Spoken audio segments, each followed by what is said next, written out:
আসসালামু আলাইকুম। লাইভ এমসিকিউর ব্যাংক জব সলিউশন ক্লাসে আপনাদেরকে স্বাগত জানাচ্ছি। আমি মোহাম্মদ ইমরান হাসান শাওন।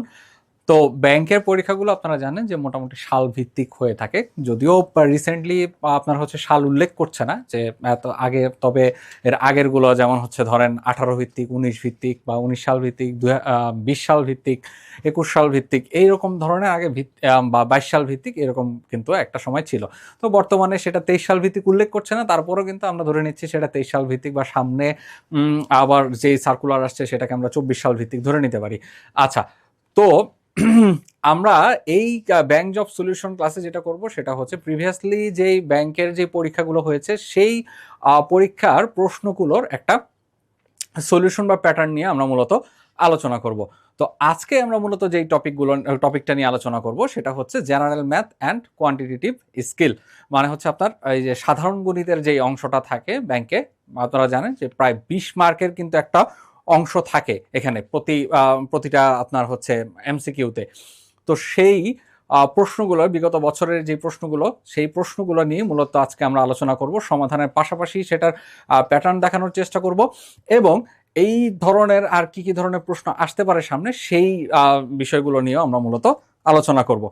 তো আজকের ক্লাসে আমরা মূলত যেই প্রশ্নগুলো নিয়ে প্রশ্ন দুটো নিয়ে আলোচনা করব সেটা হচ্ছে 22 সাল ভিত্তিক অফিসার এবং সিনিয়র অফিসার। এই যে কিছুদিন আগে, যদিও কিছুদিন আগে বলা যায় না, আপনার প্রায় 4-5 মাস আগেই কিন্তু আপনার হচ্ছে সিনিয়র অফিসার এবং হচ্ছে অফিসারের যে পরীক্ষাটা হয়ে গেল 2022 সাল ভিত্তিক, সেই পরীক্ষার যেই সাধারণ গণিত অংশ বা হচ্ছে আপনার যে বা জেনারেল ম্যাথ অ্যান্ড কোয়ান্টিটেটিভ স্কিলের যে অংশটা ছিল, সেই অংশটা নিয়েই মূলত আজকে আমরা সেই প্রশ্ন সমাধানটা নিয়ে আমরা আলোচনা করব।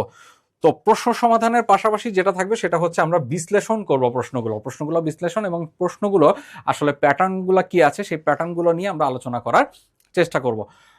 তো সরাসরি আমরা আজকে ক্লাসে চলে যাই। প্রথমত আমরা যেটা নিয়ে আলোচনা করব সেটা হচ্ছে অফিসার জেনারেলে যেই প্রশ্নগুলো এসেছিল, যে 20টা প্রশ্ন এসেছিল ম্যাথের, সেই 20টা প্রশ্ন নিয়ে আমরা প্রথমে আলোচনা করব। এবং এই পরীক্ষাটা নিয়েছিল মূলত আর্টস ফ্যাকাল্টি। তো আর্টস ফ্যাকাল্টি তুলনামূলক আপনার কিন্তু ম্যাথ প্রশ্নটা কিছুটা সহজ করে, অন্যান্য ফ্যাকাল্টির তুলনায় আর্টস ফ্যাকাল্টি কিন্তু ম্যাথ প্রশ্নটা কিছুটা সহজ করে। তো আমরা একটু দেখলেই বুঝবো। তো যাই হোক, প্রথমত প্রথম প্রশ্নে চলে আসি। তো আপনারা জানেন যে ব্যাংকের যে ম্যাথগুলো থাকে এগুলো সাধারণত ইংরেজিতে করে থাকে। তো অনেক ক্ষেত্রে আমাদের যেটা সমস্যা হয়, বাংলায় হয়তো আমরা অনেকে বেশ পারদর্শী, কিন্তু পরীক্ষার হলে গিয়ে ইংরেজিতে প্রশ্ন থাকার কারণে অনেক সময় ধরতে অসুবিধা হয়। সেই কারণে আপনারা যত বেশি প্র্যাকটিস করবেন এই প্রশ্নগুলো, তত বেশি কিন্তু আপনাদের এই যে প্রশ্ন ধরার যেই এটা, সেটা হচ্ছে আপনাদের কিন্তু অনেক মানে দ্রুত হয়ে যাবে, তখন দ্রুত আপনারা প্রশ্ন কিন্তু বুঝতে পারবেন। আচ্ছা, প্রথম প্রশ্নটা যদি দেখি যে what comes next in the series. এখানে একটা সিরিজ আছে, বলছে যে ধারার পরবর্তীটা কি হবে, এই ধারাটার পরবর্তী সংখ্যাটা কি হবে বা পরবর্তী অংশটা কি হবে। তো এইখানে যে ধারাটা দেয়া আছে এটা মূলত আমরা সাধারণত বলি যে মানসিক দক্ষতার যেই ধারাগুলো থাকে, আপনারা বিসিএস এর ক্ষেত্রে দেখেছেন যে মানসিক দক্ষতার ক্ষেত্রে যে ধারাগুলো থাকে মূলত সেই ধারাটা থেকে এই প্রশ্নটা করা হয়েছে। তো ধারাটা যদি আমরা এখানে লিখি 2, 6, 12, 20 আর হচ্ছে 30, আমাদেরকে পরবর্তীটা বের করতে হবে। তো ধারার ক্ষেত্রে, এই ধরনের ধারার ক্ষেত্রে মানসিক দক্ষতার যে ধারাগুলো আছে সেগুলোর ক্ষেত্রে আমাদেরকে প্যাটার্নটা ধরতে হয়, যে এটা আসলে প্যাটার্নটা কি। এগুলা কিন্তু সাধারণ আপনার হচ্ছে গুণোত্তর ধারা বা হচ্ছে আমরা যে সমান্তর ধারা করি সেই ধারা টাইপের না, এগুলো হচ্ছে আপনার মানসিক দক্ষতার ধারার ক্ষেত্রে এগুলো আসলে একটা প্যাটার্ন থাকে, একটা নির্দিষ্ট প্যাটার্নে এরা যেতে থাকে, এটা কোনো সমান্তর ধারা মেনে চলে না বা গুণোত্তর ধারা মেনে চলে না এই ধরনের ধারাগুলো।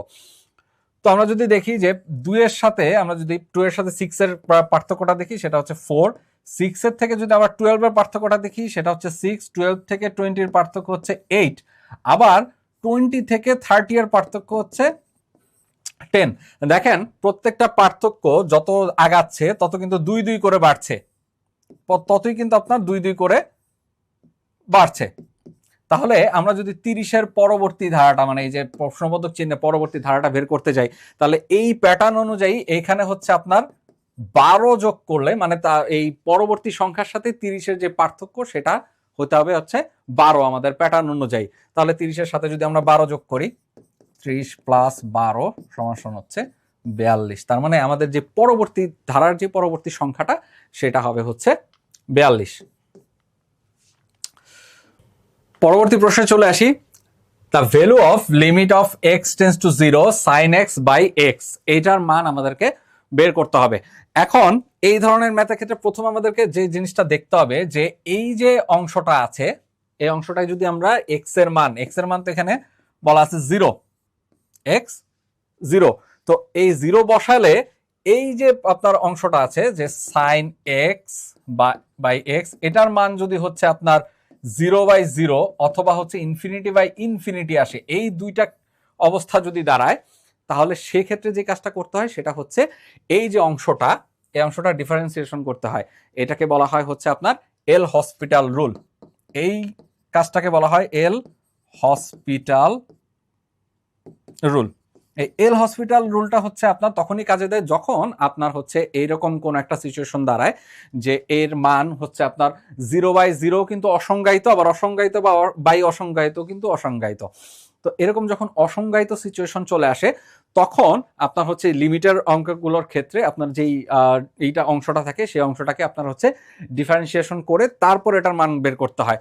তাহলে যদি আমরা এটাকে এই অংশটাকে যদি ডিফারেন্সিয়েশন করি, আমাদের লিমিট থাকছে হচ্ছে এক্স টেন্স টু 0, এটা আমরা কিসের সাপেক্ষে ডিফারেন্সিয়েশন করব? এক্স এর সাপেক্ষে ডিফারেন্সিয়েশন করব।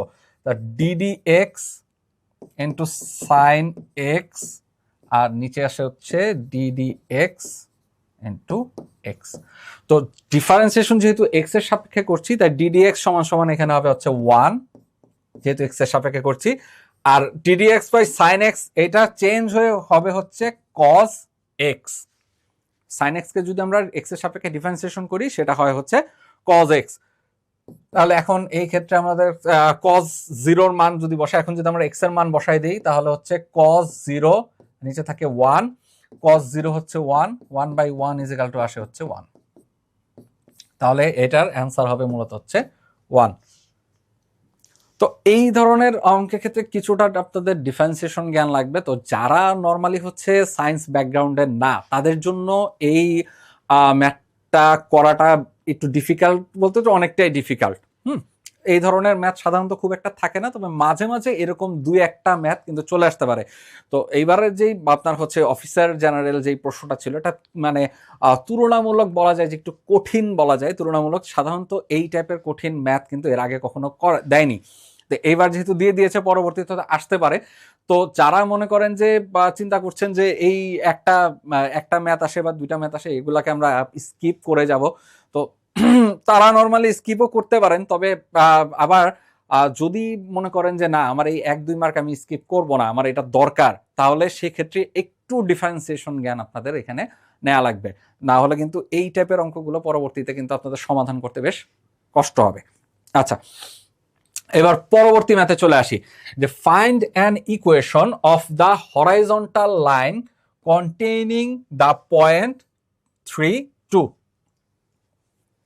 এখন বলছে যে এমন একটা ইকুয়েশন দাঁড় করাতে, মানে এমন একটা ইকুয়েশন বের করতে, যেটা হচ্ছে আপনার মানে হরাইজন্টাল লাইনের ক্ষেত্রে একটা ইকুয়েশন বের করতে, যেটা হচ্ছে আপনার যে কোন পয়েন্টটাকে আপনার হচ্ছে করবে লাইনটা, সেটা হচ্ছে 3-2 পয়েন্টকে। এখন আমরা যদি একটা অক্ষরেখা আঁকি, এটা হচ্ছে আপনার এক্স অক্ষ, এটা হচ্ছে ওয়াই অক্ষ। এখন কি বলছে যে হরাইজন্টাল লাইনটা, এটা হরাইজন্টাল লাইন হবে। তো হরাইজন্টাল লাইন কোনটা? এটা সাধারণত এটা হচ্ছে, এটাকে বলি আমরা হচ্ছে হরাইজন্টাল লাইন, আর এইটাকে বলি হচ্ছে আমরা ভার্টিক্যাল লাইন। তার মানে আমাদের যেই রেখাটা হবে, এখানে যে লাইনটা হবে, সেটা হচ্ছে যে হরাইজন্টাল লাইন বরাবর হবে, এই বরাবর হচ্ছে রেখাটা থাকবে। তো এখন যদি আমরা 3-2 এই অংশটা বসাই, বা এই পয়েন্টটা যদি আমরা বসাই ইসের ক্ষেত্রে, তো এখানে 3 হচ্ছে এক্স হচ্ছে 3 আর ওয়াই হচ্ছে 2। তার মানে এই পয়েন্টটা ধরে নিলাম আমরা হচ্ছে 3-2। এখন দেখেন যে এই লাইনটা আপনার যতই সামনের দিকে আমি যতই বড় করি না কেন, এই লাইনটা যদি এত পর্যন্ত টানি, তারপরে কিন্তু ওয়াইয়ের মান আমার 2ই থাকছে। আমি যদি লাইনটাকে বড় করে এই পর্যন্ত টানি, তাহলে এই লাইনটা কিন্তু 2 থাকছে, কিন্তু এক্স এর মান কিন্তু এই ক্ষেত্রে 2 থাকছে না, এক্স এর মান কিন্তু পরিবর্তন হয়ে যাচ্ছে।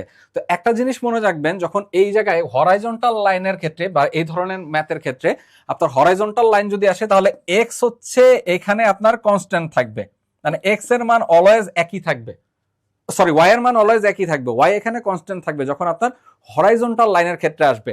এই ইকুয়েশনটা যদি আবার যদি এই ইকুয়েশনটা আপনাকে বলতে হচ্ছে ভার্টিক্যাল লাইনের ক্ষেত্রে, এটা যদি ভার্টিক্যাল লাইনের ক্ষেত্রে বলতো তাহলে এক্স হচ্ছে আপনার এই এক্স এর মানটা হচ্ছে কনস্ট্যান্ট থাকতো, মানে এক্স এর মান ঠিক থাকতো, শুধু হচ্ছে আপনার ওয়াই এর মানটা চেঞ্জ হতো। তো হরাইজন্টালের ক্ষেত্রে আপনার যেটা হবে, হরাইজন্টাল লাইনের ক্ষেত্রে আপনার যেটা হবে যে এক্স এর মান বা ওয়াই এর মানটা ঠিক থাকবে, কিন্তু এক্স এর মানটা কিন্তু পরিবর্তন হবে। যদি আপনারা যদি ইসে দেখেন এখানে কিন্তু আপনার ওয়াই এর মান ঠিক আছে, কিন্তু এক্স এর মান কিন্তু এখানে 3 থাকলে এখানে 4 5 6 7 8, এই ক্ষেত্রে কি আপনার পয়েন্টটা দাঁড়াবে হচ্ছে আপনার ধরেন 7/2 এরকম দাঁড়াবে যদি এই পয়েন্টের ক্ষেত্রে আমি বলি। তাহলে এইখানের ক্ষেত্রে তাহলে আমাদের ইকুয়েশনটা কি দাঁড়াবে? ইকুয়েশনটা দাঁড়াবে হচ্ছে y is equal to 2। তার মানে y এর মান এখানে কোনো ধরনের চেঞ্জ হবে না। তো এই ইকুয়েশনটাই হচ্ছে একমাত্র আপনার এই হরাইজন্টাল লাইনের ক্ষেত্রে বা হরাইজন্টাল লাইন এটাকে বহন করবে, এই y is equal to 2। এটা যদি ঠিক ভার্টিক্যাল লাইন বলতো, এখানে জাস্ট হরাইজন্টালের জায়গায় যদি ভার্টিক্যাল লিখতো সেক্ষেত্রে কিন্তু হতো আপনার x is equal to 3। যেহেতু হরাইজন্টাল বলছে তাহলে y is equal to 2। এটার ক্ষেত্রে শুধু এতটুকু মনে রাখলে হবে অঙ্কের ক্ষেত্রে যে হরাইজন্টালের ক্ষেত্রে আপনার y এর মানটা চেঞ্জ হবে না, y এর যে মান আছে সেটা থাকবে, আর ভার্টিক্যালের ক্ষেত্রে x এর মানের চেঞ্জ হবে না, x যা আছে সেই মানটাই থাকবে।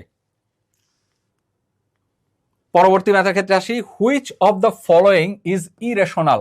এখন সব কথা হচ্ছে ইরেশনালের মিনিংটা আমাদের জানতে হবে। ইরেশনালের মিনিং জানলে আপনার হচ্ছে এই অঙ্কটা করা একদম ইজি হয়ে যাবে। এখানে ইরেশনাল মানে কি? ইরেশনাল মানে বোঝাচ্ছে হচ্ছে অমূলদ, যে আমরা মূলদ অমূলদ করেছি সেই অমূলদ। তাহলে এই ক্ষেত্রে এখন ইজি হয়ে গেছে।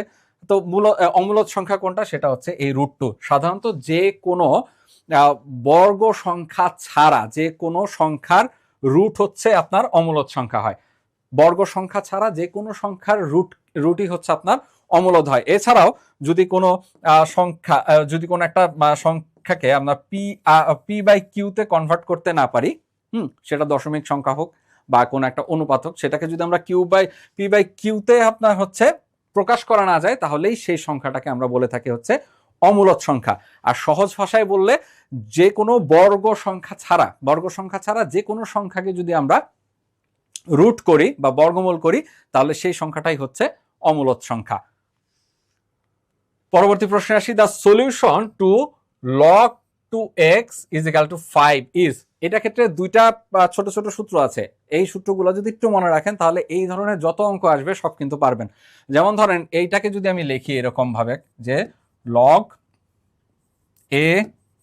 ax = b, শুধু এখানে আপনারা হচ্ছে সংখ্যাগুলো বসাবেন। এই ধরনের ক্ষেত্রে যেটা হয় সেটা হচ্ছে x = a two the power b। এটা সব ধরনের এই টাইপের যত ধরনের অঙ্ক আছে এই ধরনের সূত্র, এই সূত্রটার মধ্যে আপনি ফেলে দিবেন, তাহলে এই অঙ্কগুলো হয়ে যাবে। কি হবে? যদি এরকম দেখেন যে log 2x = 5, সেই ক্ষেত্রে হচ্ছে আপনার এই x = হবে হচ্ছে, এটার ক্ষেত্রে যদি আমরা করি x = হবে হচ্ছে 2 টু দি পাওয়ার 5, মানে হচ্ছে 32। এই জিনিসটা মনে রাখতে হবে। আর আরেকটা টাইপ আছে, আরেকটা যেটা আছে সেটা হচ্ছে ধরেন log x to the power a = b। যদি এই রকম থাকে log x a = b, তাহলে এই ক্ষেত্রে আপনার হচ্ছে x to the power b = a। তাহলে সেক্ষেত্রে হবে আবার x to the power b = a।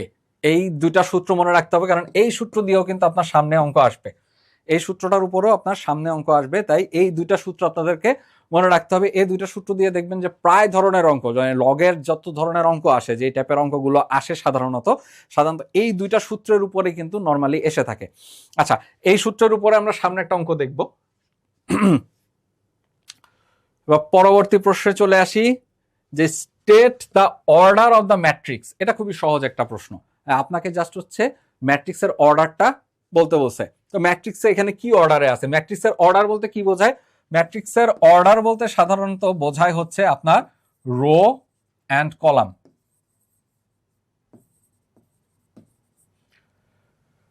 এটা আসলে রো কেমন আর কলাম কত রো এবং কলামে আছে। তো এইটাকে এখানে রো যদি আমি চিন্তা করি, রো কয়টা?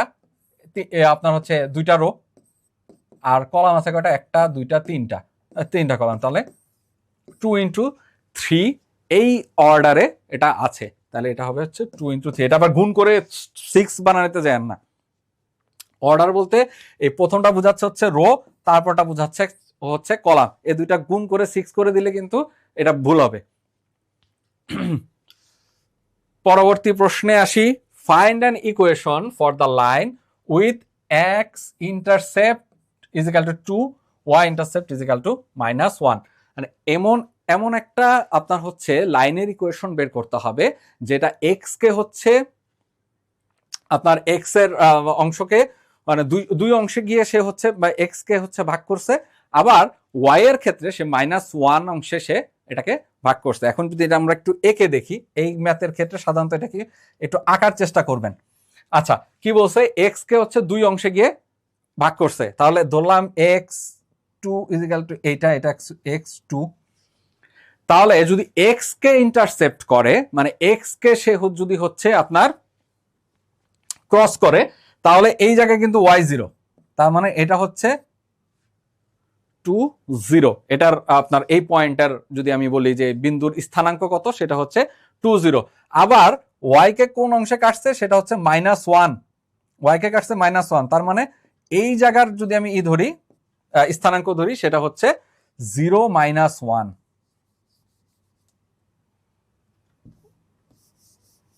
এই জায়গার স্থানাঙ্ক হবে হচ্ছে 0 -1।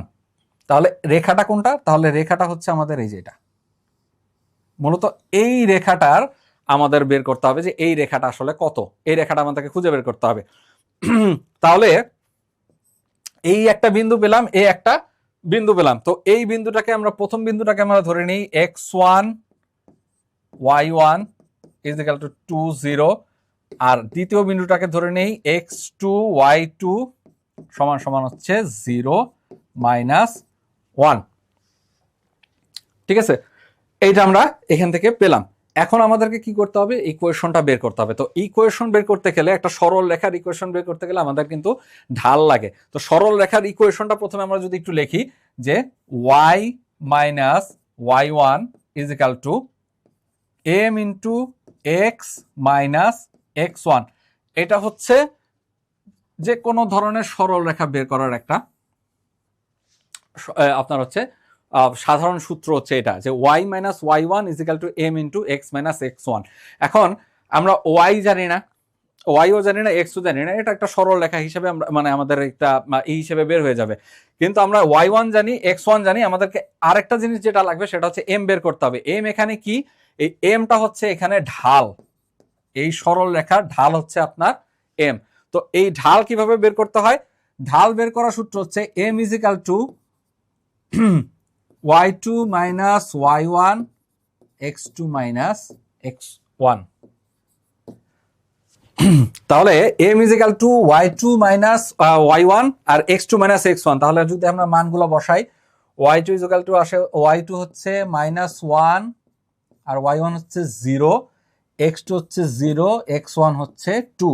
তাহলে এখান থেকে কত পেলাম, -1 বাই -2 ইজ ইকুয়াল টু হচ্ছে হাফ। তাহলে আমরা m এর মান পেয়ে গেলাম কত, m ইজ ইকুয়াল টু পেলাম হচ্ছে হাফ। এবার হচ্ছে m এর মান এখানে, এবার বাকিগুলো মান এখানে বসাই দিই।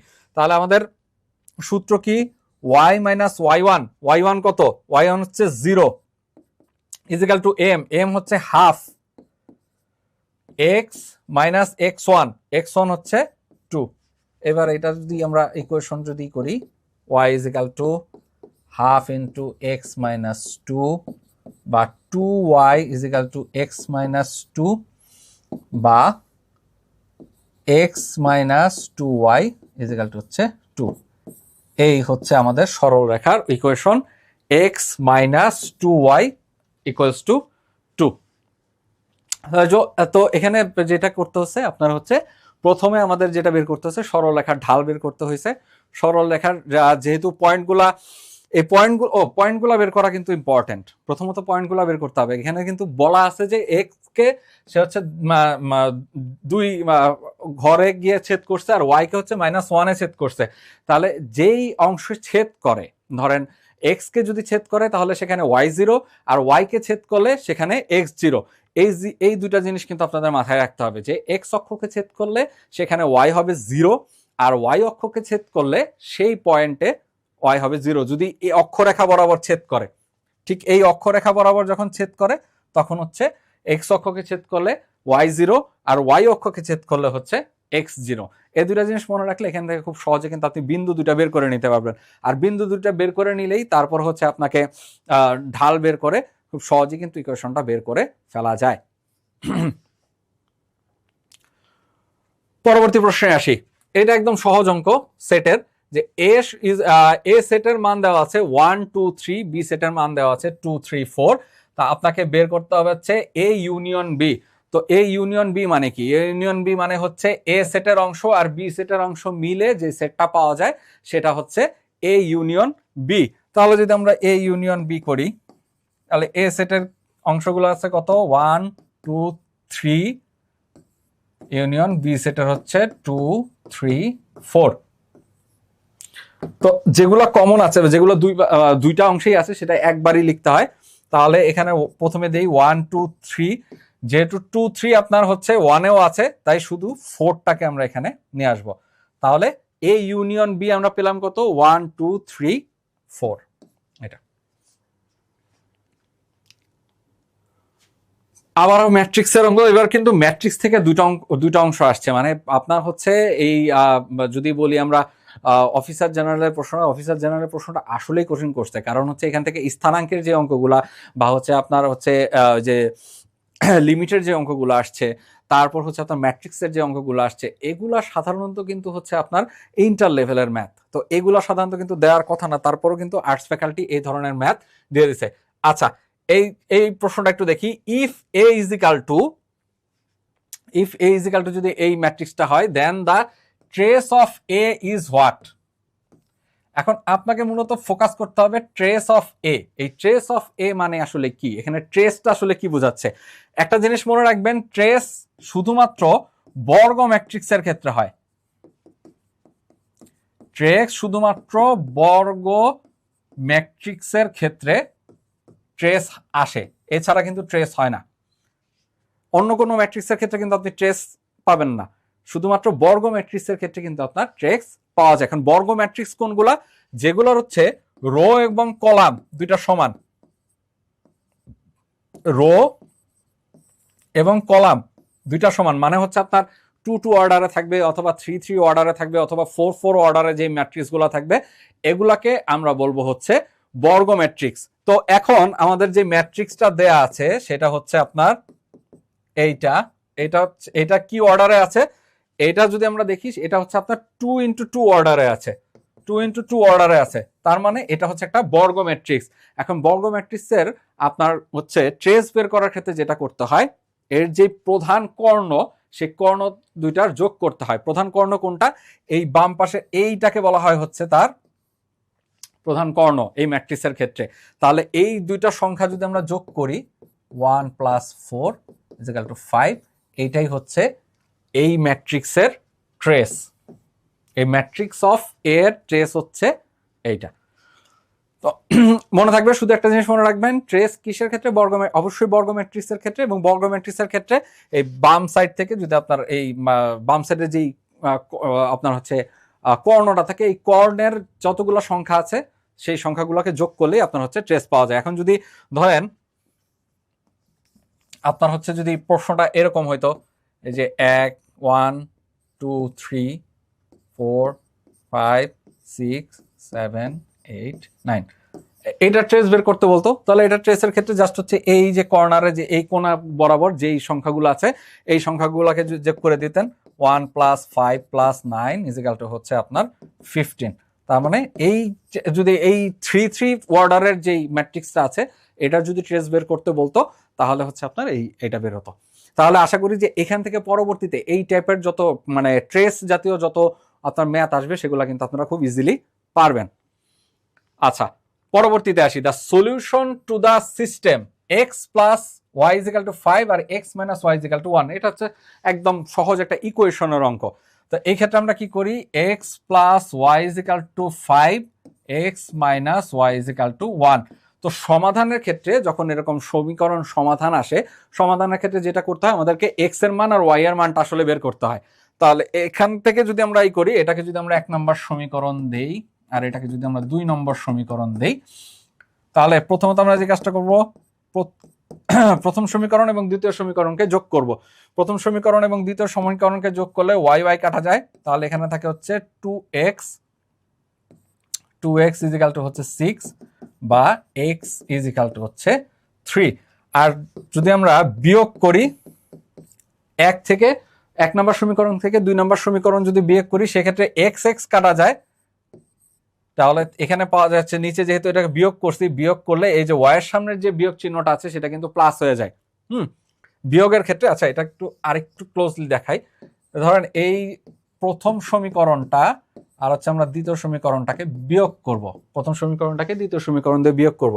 তো এখানে যদি মাইনাস চিহ্ন দেই, তাহলে এক্স এর যে সামনে যে প্লাস চিহ্ন সেটা মাইনাস হয়ে যাবে, আর ওয়াই এর সামনে যে মাইনাস চিহ্ন সেটা প্লাস হয়ে যাবে। তখন কি হবে, আর এটা মাইনাস, তাহলে এক্স কাটা যায়, থাকে হচ্ছে 2y ইজ ইকাল টু হচ্ছে 4, বা এখান থেকে পাই হচ্ছে আমরা y ইজ ইকাল টু 2। তাহলে কি পেলাম, x ইজ ইকাল টু 3 আর y ইজ ইকাল টু হচ্ছে 2। কোথায় আছে, এই যে x ইজ ইকাল টু 3 এবং y ইজ ইকাল টু 2, তাহলে এইটার মান হবে হচ্ছে x is equal to 3, y is equal to 2। এটা খুব সহজ অঙ্ক, আমরা আপনারা সবাই অবশ্যই এই অঙ্কগুলো পারেন। আচ্ছা, এবারে অঙ্কটা আসেন, এটাও সহজ অঙ্ক, শুধু একটু প্রশ্নটা বুঝতে হবে।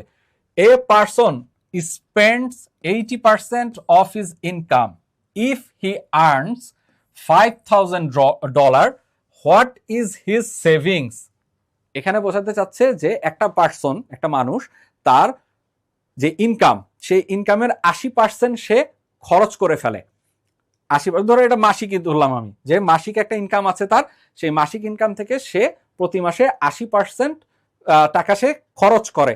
তাহলে বাকি যেই টাকাটা আছে, সেই টাকাটা কি হয়, সেই টাকাটা তার সেভিংস হিসেবে থাকে। এখন বাকি টাকা কত, সে কামাই করে কত বা ইনকাম করে কত, সেটা হচ্ছে $5,000 সে ইনকাম করে, মাসিক হতে পারে বা বাৎসরিক হতে পারে, সে $5,000 ইনকাম করে এবং এই $5,000-এরই 80% সে খরচ করে। এই $5,000-এর 80% সে প্রতি মাসে অথবা প্রতি বছরে সে খরচ করে ফেলে, বাকি যে অংশটা আছে সেটা তার সেভিংস হিসেবে থাকে। এখন ওইটাই আমাদেরকে বের করতে হবে।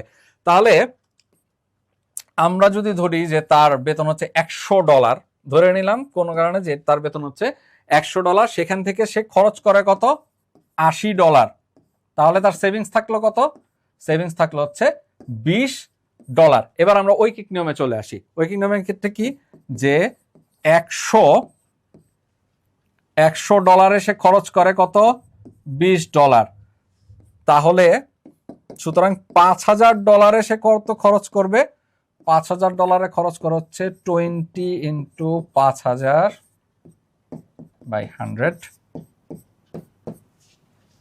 হচ্ছে $1,000।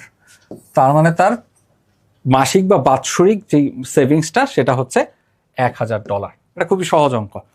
আচ্ছা, পরবর্তীতে আসি, the value of cos 60 is.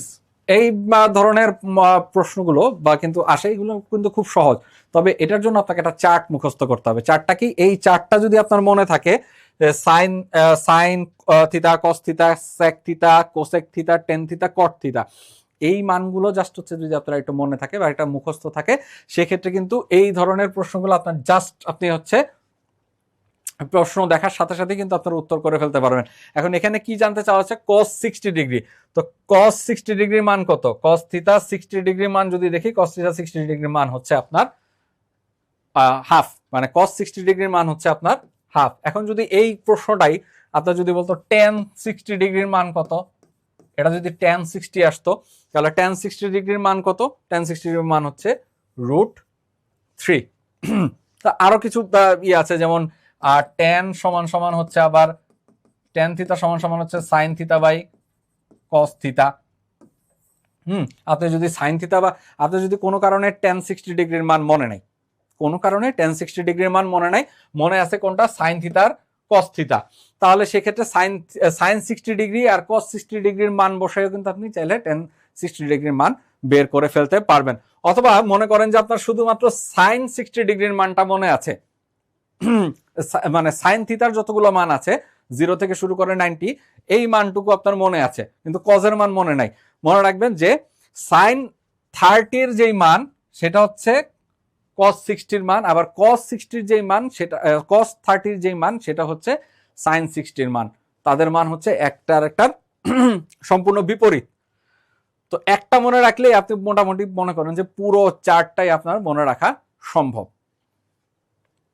আচ্ছা, পরবর্তীতে আসি, the slope of A line perpendicular to one with slope 2। এখানে মূলত যেই জিনিসটা বোঝানো হয়েছে একটু মনোযোগ দিয়ে পড়েন। The slope of A line perpendicular, perpendicular মানে কি? পারপেন্ডিকুলার মানে হচ্ছে একটা লাইন আরেকটার সাথে লম্ব আকারে আছে। তো এই লম্ব আকারে যেহেতু আছে, তাহলে একটা যেই স্লপটাকে বের করতে হবে, স্লপ মানে হচ্ছে এখানে কিন্তু ঢাল, যেই লাইনের ঢালটা বের করতে হবে সেই লাইনের ঢালটা লম্ব আকারে আছে কার সাথে? আরেকটা লাইনের সাথে, যার ঢাল হচ্ছে 2। যেই লাইনটা আমাদেরকে বের করতে বলছে, যেই লাইনের ঢালটা আমাদেরকে বের করতে বলছে, সেই লাইনটা লম্ব আকারে আছে আরেকটা রেখার ঢালের সাথে, যার ঢাল হচ্ছে 2। এখন ধরেন এই হচ্ছে আমাদের একটা রেখা, এই রেখাটার উপরে এই রেখাটা লম্ব, ধরেন এই নিচের রেখাটার ঢাল হচ্ছে 2। তো এই রেখাটার ঢাল আমাদেরকে বের করতে হবে, এই রেখাটার ঢাল কত সেটা আমাদেরকে বের করতে হবে। এখন একটা সহজ একটা আপনার হচ্ছে একটা সূত্র আছে, সেটা কি? যদি দুইটা সরল রেখা পরস্পরের উপরে লম্ব হয়, যদি দুইটা সরল রেখা পরস্পরের লম্ব হয়, তাহলে তাদের ঢাল দ্বয়ের গুণফলের মান হচ্ছে -1। লম্বভাবে থাকা দুইটা ঢাল পরস্পর লম্বভাবে থাকলে তাদের গুণফল হয় হচ্ছে -1। এখন আমি যদি বলি যে প্রথম সরল রেখা, ধরেন এই সরল রেখাটার ঢাল হচ্ছে m1 আর এইটার ঢাল যদি ধরি m2, তাহলে m1 ইন্টু m2 সমান সমান হচ্ছে -1। এইটা একটা কিন্তু সূত্র, এটা অবশ্যই মনে রাখতে হবে। এটা অনেক সময় সূত্র হিসেবে আসে, যে বলে যে দুইটা সরল রেখার একটা আরেকটার উপরে লম্ব অবস্থায় আছে, তাহলে তাদের ঢাল দ্বয়ের গুণফল কত? তাদের ঢাল দ্বয়ের গুণফল অবশ্যই -1 হবে। এখন আমাদের একটা ঢাল দেয়া আছে হচ্ছে 2, তাহলে m1 ইন্টু 2 ইজিক্যাল টু -1, আর সুতরাং m1 সমান সমান হচ্ছে -1/2। তাহলে আমাদের এখান থেকে একটা ঢালের মানে যে ঢালটা আমাদেরকে, যে ঢালটার যেই সরলরেখার ঢালটা আরেকটা সরলরেখার উপরে লম্ব, সেই ঢালটার মান হচ্ছে -1/2। তাহলে কি মনে রাখতে হবে? মনে রাখতে হবে হচ্ছে একটা সরলরেখা যদি আরেকটা সরলরেখার উপরে লম্ব আকারে থাকে, তাহলে তাদের ঢাল দ্বয়ের গুণফল হচ্ছে -1। এতটুকু মনে রাখলেই হবে, বাকিটুকু হচ্ছে আপনারা এখান থেকে ইকুয়েশন করে বের করে নিতে পারবেন। পরবর্তীতে আসি, if tan a is equal two হচ্ছে 3/4 দেন sec a is equal two what? এটার ক্ষেত্রে খুব সহজ ব্যাপার হচ্ছে চিত্র আঁকেন। এই হচ্ছে একটা সমকোণী ত্রিভুজ, তাহলে tan 3/4 মানে কি? tan 3/4 মানে হচ্ছে আপনার এখানে লম্ব বাই ভূমি বোঝাচ্ছে। তাহলে 3 হচ্ছে আপনার এখানে এই লম্ব অংশটা, আর 4 হচ্ছে ভূমির অংশটা। তাহলে আমাদের অতিভুজ কত হবে? তো যদি লম্ব 3 হয় আর হচ্ছে ভূমি 4 হয়, তাহলে সেক্ষেত্রে অতিভুজের সূত্র হচ্ছে আপনার এই লম্ব স্কোয়ার প্লাস ভূমি স্কোয়ার ইজ ইকুয়াল টু আসে হচ্ছে আপনার 25 বা 5 স্কোয়ার, তার মানে অতিভুজ হচ্ছে আমার 5। এখন এবার আসি সেকের ক্ষেত্রে। সেকের মান কি? সেক মানে হচ্ছে আপনার অতিভুজ, সেক মানে হচ্ছে অতিভুজ বাই হচ্ছে এই ভূমি, অতিভুজ বাই ভূমি, বা অতিভুজ বাই অতিভুজের সাথে সংলগ্ন বাহু। যদি সংলগ্ন বাহু দিয়ে বোঝেন এই জিনিসগুলা, অনেক সময় আমরা ছোটবেলা থেকে যে জিনিসটা করে আসছি সেটা হচ্ছে লম্ব আর ভূমি দিয়ে মূলত হচ্ছে এই অনুপাতের যে অংশগুলো আছে, ত্রিকোণমিতিক অনুপাতগুলো, সেগুলো শিখে আসছি। তবে যেইটা ব্যাপারটা হচ্ছে, এইটাকে বলা হয় মূলত হচ্ছে এই ভূমি যেটাকে আমরা জানি সেটাকে বলা হয় হচ্ছে সংলগ্ন বাহু, আর এই যে লম্ব এইটাকে বলা হয় হচ্ছে বিপরীত বাহু। এইভাবে মনে রাখলে কি সুবিধা, এটা পরে একটা অঙ্ক আসবে সামনে, ত্রিকোণমিতিক অনুপাতের আরেকটা ম্যাথ আসবে, সেই ম্যাথের ক্ষেত্রে আমি আপনাদেরকে বোঝাবো যে কেন সংলগ্ন বাহু আর হচ্ছে বিপরীত বাহু দিয়ে মনে রাখলে আপনাদের জন্য সুবিধা। তো এটার ক্ষেত্রে আপাতত এভাবে মনে রাখেন, sec a is equal two অতিভুজ বা হচ্ছে ভূমি বা সংলগ্ন বাহু। তাহলে অতিভুজ এখানে কত পেলাম 5 আর সংলগ্ন বাহুর মান হচ্ছে 4। তাহলে sec a সমান সমান হচ্ছে 5/4। আরেকভাবে অঙ্কটা করা যায়, কিভাবে করা যায়? আমরা জানি, একটা সূত্র জানি, সেটা হচ্ছে sec স্কয়ার a সমান সমান হচ্ছে 1 প্লাস tan স্কয়ার a। এটা হচ্ছে একটা সূত্র। তাহলে 1 plus tan square a, tan এর মান আমরা জানি 3/4। এটাকে যদি 3/4 হোল স্কয়ার করে দেই তাহলে হচ্ছে 1 প্লাস 9/16 বা আসে হচ্ছে 25/16। এখন বর্গমূল করে দিলে আসে হচ্ছে 5/4। তো এইটাই হচ্ছে মূলত আপনার এই দুই ভাবেই কিন্তু করা যায়। এটা যদি বলি এটা হচ্ছে এটা হচ্ছে আরেকটা বিকল্প, এটা হচ্ছে একটা বিকল্প নিয়ম আর এটা হচ্ছে একটা নিয়ম, যেভাবে আপনাদের সুবিধা সেভাবে। তবে আমার ক্ষেত্রে এইভাবেই আপনার মনে রাখাটা সহজ হবে। জাস্ট একটা সমকোণী ত্রিভুজ আঁকবেন, ত্রিভুজ একে হচ্ছে দুইটা মান, যার যার দুইটা মান বসাই দিলে আরেকটা তো এমনিতেই পাওয়া যায়, দুইটা মান জানা থাকলে আরেকটা মান এমনিতেই পাওয়া যায়, সেখান থেকে হচ্ছে আপনি অপর অংশের মানটা বের করবেন। এটাই মনে হয় সবচেয়ে সহজ হয়। আর চাইলে যদি আপনারা মনে করেন যে না এই বিকল্প অংশটা সহজ, তাহলে আপনারা চাইলে বিকল্প অংশটাও কিন্তু ব্যবহার করে এই সমাধানগুলো করতে পারেন। আচ্ছা, পরবর্তীতে আসি। এই train travels 180 kilometre in 3 hours, what is it's average speed? এটা খুবই সহজ অঙ্ক। বলছে যে 3 ঘন্টায় একটা ট্রেন 180 কিলোমিটার যায়, তাহলে তার এভারেজ স্পিড কত? এভারেজ স্পিড মানে হচ্ছে সে 1 ঘন্টায় কতটুকু যায়। তাহলে 3 ঘন্টায় যদি আপনার 180 যায়, 1 ঘন্টায় কত যাবে? 3/180 মানে হচ্ছে 60 কিলোমিটার। এটা একেবারে মনে করেন যে বাচ্চাদের টাইপের অঙ্ক বলা যায়, যে 5-এ যে আমরা ছোটখাটো অঙ্ক করতাম 5-6-এ, ওই ধরনের পাটিগণিত আর কি। আচ্ছা, পরবর্তী অংশে চলে আসি। Find the mid point of the line segment joining the points P1 and P2। মানে বলা হয়েছে যে P1 এবং P2 দুইটা বিন্দু, এই বিন্দুর যে সংযোগ রেখা, তার মিড পয়েন্ট, মিড লাইন মানে হচ্ছে মধ্যবিন্দুটা বের করতে বলা হয়েছে এখানে। তাহলে এখন আমরা দেখি যে P1 ধরলাম, এটা P1, এই বিন্দুটা P1 এর মান কত? 4-3। হ্যাঁ, আর এইখানে ধরেন হচ্ছে একটা P2 বিন্দু আছে, P2 এর মান কত বলছে? 6-1। তো এই ধরেন এটা হচ্ছে P2 বিন্দু।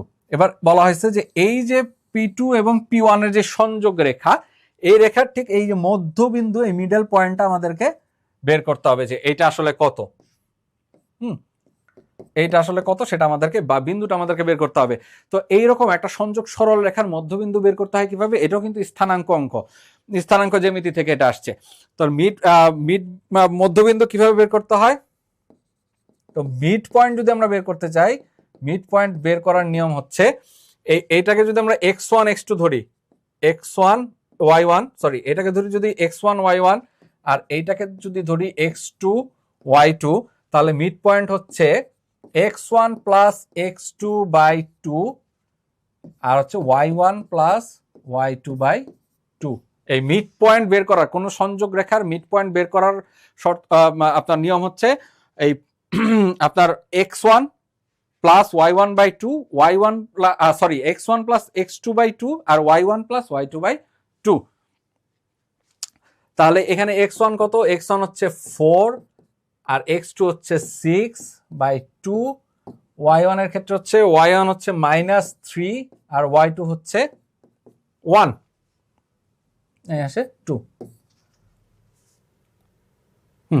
তাহলে এখানে আসে হচ্ছে আপনার 10/2 আর এখানে আসে হচ্ছে -2/2, মানে হচ্ছে 5 - 1। তার মানে এই যে মিড পয়েন্টটা, এই মিড পয়েন্টটার মান কত? 5 - 1। তাহলে বোঝা গেল যে মধ্যবিন্দু কিভাবে বের করতে হবে। মধ্যবিন্দু, একটা সংযোগ রেখার মধ্যবিন্দু বের করতে হলে দুই প্রান্তের যে বিন্দুগুলো আছে, সেই বিন্দুগুলোকে একটাকে x1 y1 আর একটাকে x2 y2 যদি ধরে নিই, তাহলে মধ্যবিন্দু আমরা বের করব কিভাবে? x1 plus x2/2, y1 plus y2/2। তাহলে আমাদের এই স্থানাঙ্ক, মধ্যবিন্দুর স্থানাঙ্কটা বের হয়ে যাবে। এবার আসি, the number of subsets of A set with 5 elements. মানে বলা হয়েছে একটা উপসেট বের করতে, যা যা মানে একটা সেটের উপসেট বের করতে যেই সেটের এলিমেন্ট হচ্ছে 5টা, মানে একটা সেটের এলিমেন্ট হচ্ছে আপনার 5টা, সেই সেটের উপসেট বের করতে হবে। উপসেট বের করার নিয়ম কি? এটা মানে হচ্ছে উপসেট। তো উপসেট বের করার নিয়ম কি? উপসেট বের করার নিয়ম হচ্ছে 2 টু দি পাওয়ার n। এই সূত্রটা মনে রাখবেন, 2 টু দি পাওয়ার n। উপসেট বের করার নিয়ম হচ্ছে 2 to the power n। 2 to the power n মানে কি? n হচ্ছে আপনার এলিমেন্ট সংখ্যা, এখানে n সমান সমান হচ্ছে এলিমেন্টস।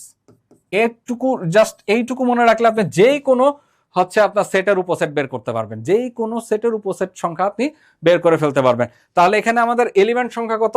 5। তাহলে 2 টু দি পাওয়ার 5 সমান কত? 32। তার মানে এর উপসেট সংখ্যা হচ্ছে 32। শুধু 2 টু দি পাওয়ার n মনে রাখলেই আপনার হচ্ছে যত মানে সেটের যত উপসেটই আসুক না কেন, আপনি সহজেই আপনার সংখ্যাটা বের করে ফেলতে পারবেন। পরবর্তী প্রশ্নে আসি, if x square plus 4x plus 4 is equal to 0 then the value of x is what? এখন এই ক্ষেত্রে যেই ভুলটা হয়েছে, যে এইটাকে তো আমরা মনে করেন যে সহজে সমাধান করে ফেলছি, যে x square plus 4x is equal two 4 is equal to 0। তাহলে এটা মনে করেন আসে হচ্ছে, এটা আমরা নর্মালি যে সূত্রে ফেলতে পারি, x square plus 2 into x into 2 plus 2 square মানে কি দাঁড়ালো? মানে দাঁড়ালো হচ্ছে এ প্লাস বি হোল স্কোয়ারের মতো, মানে A plus B whole square is equal to 0। তো আমরা সবাই যে কাজটা করছি সেই কাজটা হচ্ছে এই বর্গমূল উঠাই দিছি, বর্গমূল উঠাই দিয়া x plus 2 is equal to 0 is equal two বের করছি এক্স ইজ ইকুয়াল টু -2। সুন্দর, এক্স ইজ ইকুয়াল টু -2 টাকায় চলে আসছি। কিন্তু পরবর্তী একটা অপশনে একটা দেওয়া আছে, যে এটা বলা আছে যে -2 রিপিটেড রুট। এই জিনিসটা দেওয়ার কারণ হচ্ছে এই যে আপনার যেই সমীকরণটা, এটা কি ধরনের সমীকরণ? এটা হচ্ছে কিন্তু একটা দ্বিঘাত সমীকরণ। এই সমীকরণটা হচ্ছে একটা দ্বিঘাত সমীকরণ, এবং দ্বিঘাত সমীকরণের মূল কয়টা? দ্বিঘাত সমীকরণের অবশ্যই মূল থাকবে 2টা। সেক্ষেত্রে আপনার অ্যান্সার হবে হচ্ছে যে -2 রিপিটেড। কারণ হচ্ছে এই যে বর্গটা যে উঠাই দিচ্ছেন, এই বর্গটা এভাবে উঠাই দেওয়া যাবে না এই ধরনের সমীকরণের ক্ষেত্রে। এই ক্ষেত্রে যেটা করতে হবে, এই ক্ষেত্রে 2টাকেই ধরতে হবে, যে x plus 2 is equal to 0। তাহলে এখান থেকে কিন্তু x এর মান 2 বার -2 আসে, এ 2 বার -2 আসে। তার মানে তার দুইটা, বা আপনার যেই দ্বিঘাত সমীকরণ তার মূল হবে কিন্তু 2টা। তাই অ্যান্সার হবে হচ্ছে আপনার খ। এবার আসি পরবর্তী প্রশ্নে, the range of fx is equal two 1/x plus 1 is. এর রেঞ্জ বের করতে হবে। তো রেঞ্জ বের করার ক্ষেত্রে যেটা হয়, প্রথমে আমাদের হচ্ছে ইনভার্স এফ ফাংশনটাকে বের করে নিতে হবে। ইনভার্স ফাংশন বের করার পরে আমরা হচ্ছে এটার রেঞ্জ বের করতে পারবো। তাহলে ইনভার্স ফাংশন বের করতে হলে এই আমরা জানি এফ এক্স সমান সমান হচ্ছে ওয়াই সমান হচ্ছে 1/x প্লাস 1, বা এখান থেকে আমরা পাই হচ্ছে 1/y ইজ ইকাল টু হচ্ছে x প্লাস 1, বা x is equal to 1 minus 1/y, sorry 1/y minus 1, 1/y minus 1, বা y ইজ ইকাল টু বা x ইজ ইকাল টু পেলাম হচ্ছে 1 মাইনাস 1, কি বলে 1 মাইনাস y/y। আর এইটাকে এই x সমান সমান আমরা লিখতে পারি হচ্ছে inverse function of y। Inverse function of y is equal two এত। তাহলে এটা যদি আমরা x এ কনভার্ট করি, ইনভার্স ফাংশন অফ x এ যদি কনভার্ট করি, তাহলে এটাকে লিখতে পারি 1 মাইনাস x/x। এখন এইখানে এইটার ক্ষেত্রে দেখতে হবে যে কোন মানটার জন্য এই পুরোটা অসংজ্ঞায়িত হতে পারে, মানে হচ্ছে আপনার ইনফিনিটি আসতে পারে। তো এইখানে যদি আপনারা x এর মান 0 বসান, x এর মান 0 ছাড়া যে কোনো মানই বসান না কেন, সেটার জন্য কিন্তু এটা অসংজ্ঞায়িত হবে না। কিন্তু যদি 0 বসান, 0 বসানোর নিচে আপনি যে কোনো সংখ্যাকে 0 দিয়ে ভাগ করা মানেই সেটা হচ্ছে আপনার অসংজ্ঞায়িত হয়ে যাবে। তার মানে 0 বসানো যাবে না। তাহলে সেক্ষেত্রে আমাদের রেঞ্জ কি হবে? রেঞ্জ হবে হচ্ছে r বাদ 0। তার মানে 0 বাদে যে কোনো সংখ্যা, এইটাই হচ্ছে এই ফাংশনের রেঞ্জ, r বাদ 0। আপনাকে প্রত্যেক সময় দেখতে হবে যে কোনো ফাংশনের আপনি রেঞ্জ বের করতে যান না কেন, প্রথমত আপনাকে সেটাকে ইনভার্স ফাংশনে নিয়ে যেতে হবে। ইনভার্স ফাংশনে যে মানটা আসবে সেই মানটার নিচে এক্স এর মান কত বসালে এই পুরো মানটা হচ্ছে আপনার অসংজ্ঞায়িত হয়ে যায়, সেটা আপনাকে দেখতে হবে। যদি এমন হয় যে কোনো মান বসালেই হচ্ছে, যে কোনো মান বসানো যাবে, তাহলে সেক্ষেত্রে শুধুমাত্র হচ্ছে আপনার রেঞ্জ হবে শুধু আর। তাহলে এক্ষেত্রে আমরা উত্তর হবে হচ্ছে আর বাদ 0। পরবর্তী প্রশ্নে আসি, which of the following is a perfect square. মানে বলা হচ্ছে যে কোনটাকে একদম পারফেক্টলি স্কোয়ার করা যায়। এখানে যদি দেখি আমরা 45 কি কোনো পারফেক্টলি স্কোয়ার হয় না, 72ও পারফেক্টলি স্কোয়ার হয় না, একমাত্র 49কে পারফেক্টলি স্কোয়ার করা যায়। 49কে আমরা লিখতে পারি হচ্ছে 7 স্কোয়ার। এই 7 এইটা হচ্ছে একটা পারফেক্টলি স্কোয়ার আমরা বলতে পারি। তার মানে আমাদের এখানে উত্তর হচ্ছে এই 49। এবার পরবর্তীতে আসি, এবার হচ্ছে আমরা যেই কোশ্চেনগুলো নিয়ে আলোচনা করব সেগুলো হচ্ছে সিনিয়র অফিসার লেভেলে। তুলনামূলক বলা হয় যে সিনিয়র অফিসার লেভেলের প্রশ্নটা হচ্ছে আপনার অফিসার লেভেল থেকে কিছুটা সহজ হয়েছিল। এই পরীক্ষাটা অবশ্য আগে হয়েছিল। তো দেখি সিনিয়র অফিসারে কি কি প্রশ্ন এসেছিল। তো প্রথম প্রশ্নটা যদি দেখি, the price of A TV changed from 240 টাকা টু 300 টাকা, what is the percentage increase. মানে এখানে বলা হয়েছে যে একটা টিভির প্রাইস সেটা হচ্ছে আপনার 240 টাকা ছিল, সেখান থেকে চেঞ্জ করে সেটাকে 300 টাকায় উন্নীত করা হয়েছে, মানে 300 টাকা করা হয়েছে চেঞ্জ করে। তাহলে এখন বলতেছে যে কত পার্সেন্ট দাম আসলে বৃদ্ধি করা হয়েছে। তো আমরা যদি এটা থেকে দেখি যে আগের প্রাইস ছিল কত 240 আর বর্তমান প্রাইস হচ্ছে 300, তাহলে আমরা যদি পার্থক্য বের করি 300 মাইনাস 240 সমান সমান হচ্ছে 60 টাকা। তার মানে 60 টাকা বৃদ্ধি পাইছে কততে 240 টাকায়। তাহলে আমরা যদি এখন একটু ঐকিক নিয়ম করি যে 240 টাকায় বৃদ্ধি পাইছে হচ্ছে 60 টাকা, তাহলে 100 টাকায় কত বৃদ্ধি পাবে, যেহেতু আমাদের পার্সেন্টেজ বের করতে হবে। তাহলে 60 ইন্টু 100 বাই 240, এটা কাটা 4 6 24 আর 4 25 100, তার মানে 25% বৃদ্ধি করা হয়েছে। তাহলে যে দামটা বৃদ্ধি পাইছে সেটা হচ্ছে 25%। এই টাইপের অঙ্ক কিন্তু মাঝে মাঝে আসে পরীক্ষাতে। আচ্ছা, পরবর্তীতে আসি, the line y is equal to 2x minus 1 cuts the x axis at p. The coordinates of p are what? মানে এখানে বলা হয়েছে যে একটা লাইন, সেই লাইনের সমীকরণটা কি? সেই লাইনের সমীকরণটা হচ্ছে y is equal to 2x minus 1। তো এই রেখাটা কি করছে? এই রেখাটা আপনার হচ্ছে এই x অক্ষকে, কারণ এই রেখাটা হচ্ছে এই রেখাটা এই x অক্ষকে p বিন্দুতে ছেদ করছে। এই রেখাটা এই y is equal to 2x minus 1, এই রেখাটা x অক্ষকে p বিন্দুতে ছেদ করছে। এখন আমাদের লাগবে হচ্ছে এই p বিন্দুর কোঅর্ডিনেট কত, মানে p বিন্দুর স্থানাঙ্ক কত, সেটা আমাদেরকে বের করতে হবে। এখন একটা কথা আমি কিন্তু একটু এর আগে বলেছিলাম কি, যদি কোনো রেখা x অক্ষকে ছেদ করে তাহলে সেখানে হচ্ছে y0। যদি কোনো রেখা x অক্ষকে ছেদ করে তাহলে সেখানে কি y0, আর যদি y অক্ষকে ছেদ করে তাহলে সেখানে হচ্ছে আপনার x0। তাহলে এখানে কি করছে, এখানে x অক্ষকে ছেদ করছে, এটা হচ্ছে x অক্ষ আর এটা y অক্ষ। তো x অক্ষকে যেহেতু ছেদ করছে, তাহলে এই যে p এর একটা কোঅর্ডিনেট আমরা অলরেডি পেয়ে গেছি। p এর একটা কোঅর্ডিনেট আমরা অলরেডি কি পাইছি, সেটা হচ্ছে এইটা পাইনি, কিন্তু পরেরটা পাইছি যে y এখানে 0 হবে। তার মানে এই জায়গায় হচ্ছে y0। তো এখন এটাকে যদি আমরা 1 নং সমীকরণ দেই আর এটাকে যদি 2 নং দেই, তাহলে 1 আর 2 থেকে পাই, 1 নং আর 2 নং সমীকরণ থেকে পাই 2x minus 1 is equal to 0, বা2x is equal to হচ্ছে 1, বা এখান থেকে পাই x is equal to half. তাহলে আমরা x এর মানটাও পেয়ে গেলাম হাফ, আর y এর মান তো আগেই জানি যে সেটা হচ্ছে 0। তাহলে আমাদের p কোঅর্ডিনেটের মান কত হবে? p এর মান হবে হচ্ছে হাফ 0।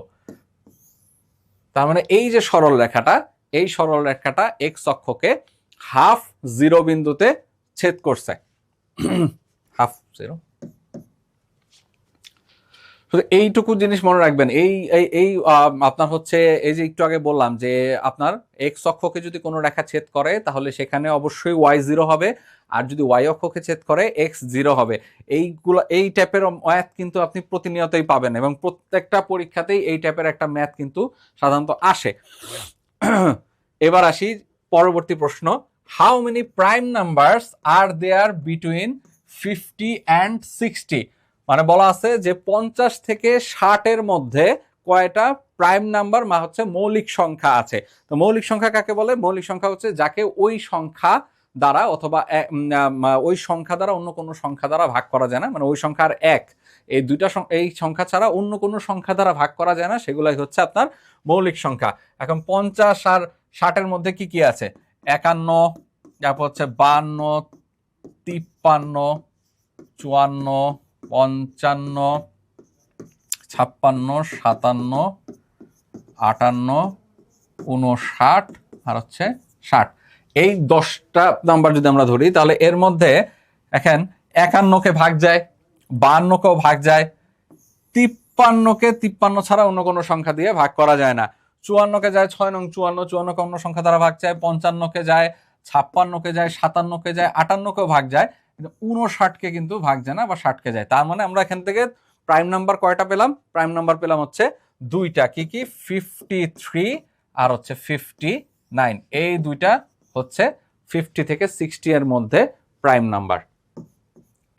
এই ধরনের প্রশ্ন অনেক আসে, 50 থেকে 60 আসে, বা অনেক সময় আছে 1 থেকে 100-র মধ্যে প্রাইম নাম্বার কয়টা আছে সেটাও জানতে চাওয়া হয়।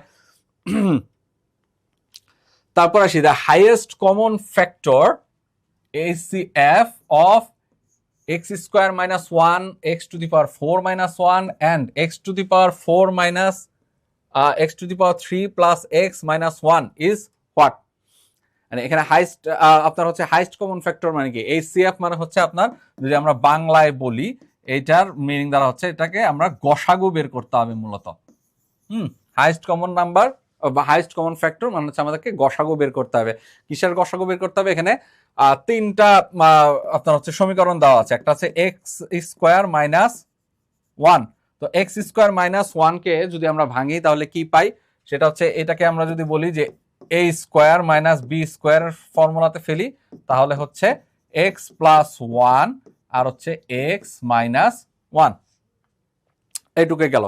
তারপরে যদি আসি পরেরটা কি আছে, x to the power 4 minus 1, এইটাকেও আমরা হচ্ছে এ স্কোয়ার মাইনাস বি স্কোয়ারের ফর্মুলাতে যদি ফেলি, যে x square square minus 1 square, তাহলে এটা পাচ্ছে হচ্ছে এক্স স্কোয়ার প্লাস 1 আর এক্স স্কোয়ার মাইনাস 1।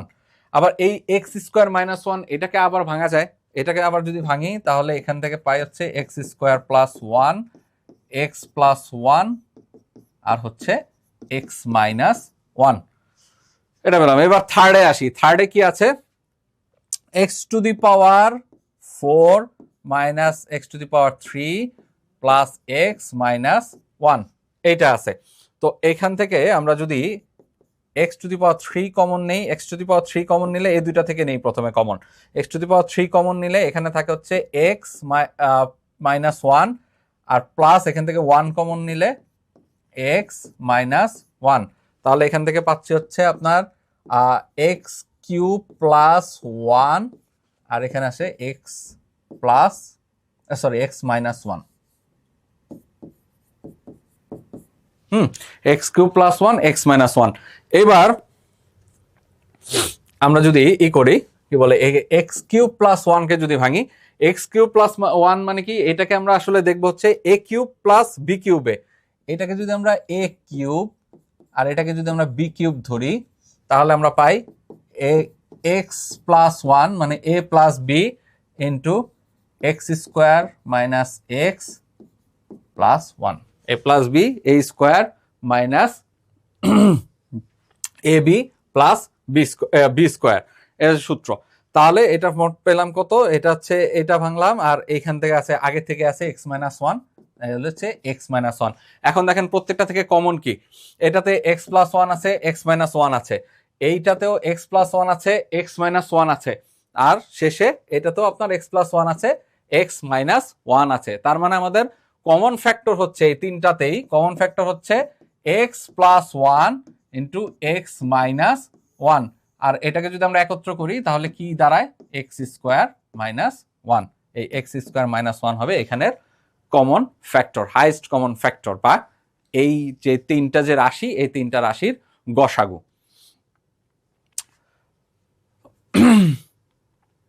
পরবর্তী প্রশ্নে আসি। If cat is coded as 3120, how will dog B coded? তো এই টাইপের অঙ্ক কিন্তু আপনারা মানসিক দক্ষতার ক্ষেত্রে দেখেছেন যে এই টাইপের ম্যাথের ক্ষেত্রে সাধারণত কি হয়, এই যে এইখানে যে আপনার সংখ্যাগুলো থাকে, যেমন এখানে আছে কি ক্যাট, ক্যাটকে কততে কোড করা হয়েছে, ক্যাটকে কোড করা হয়েছে হচ্ছে 3120। তো এই ক্ষেত্রে হয় যেটা হয় যে আপনার হচ্ছে হয় প্রত্যেকটা যেই অ্যালফাবেট আছে তাদের একটা নির্দিষ্ট মান এখানে মান এখানে দেয়া থাকে।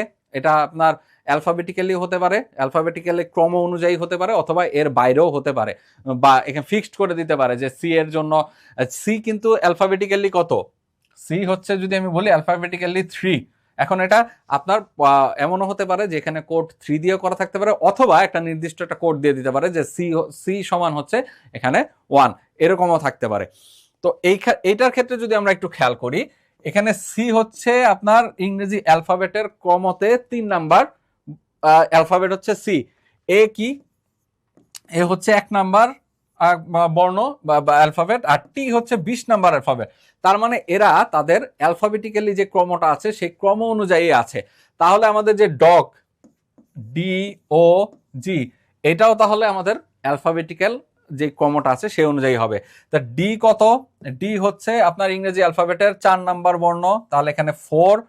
ও ইংরেজি বর্ণমালার কত নাম্বার বর্ণ, ও হচ্ছে ইংরেজি বর্ণমালার 15 নাম্বার বর্ণ, তাহলে 15।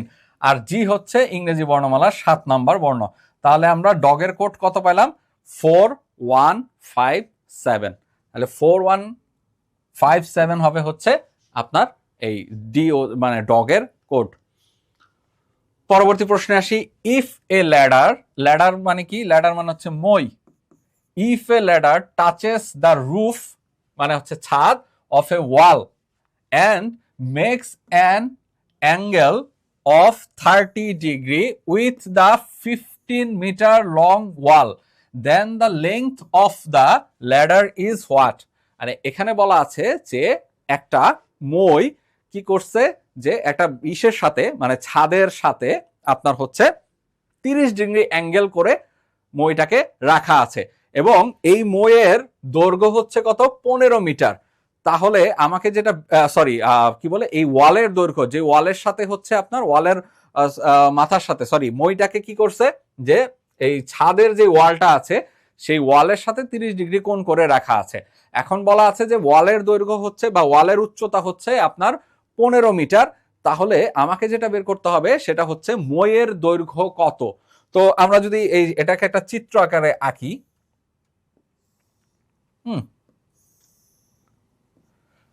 এটা হচ্ছে মই, এই মইয়ের দৈর্ঘ্য ধরলাম হচ্ছে আমরা এল, আর এটা হচ্ছে ওয়াল, এই ওয়ালের দৈর্ঘ্য দেওয়া হচ্ছে 15 মিটার। তো এই ত্রিভুজটাকে একটা নাম দিই এ বি সি।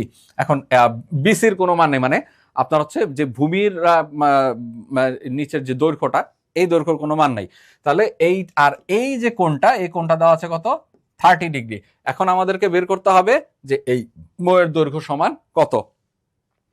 তো এই ক্ষেত্রে যে ভুলটা হয়, চিত্রটা সবাই আঁকতে পারি আমরা, চিত্র আঁকার পরে যে ভুলটা হয় যে এইটাকে আমরা লম্ব হিসেবে ধরি আর এটাকে হচ্ছে আমরা ভূমি হিসেবে কাউন্ট করি।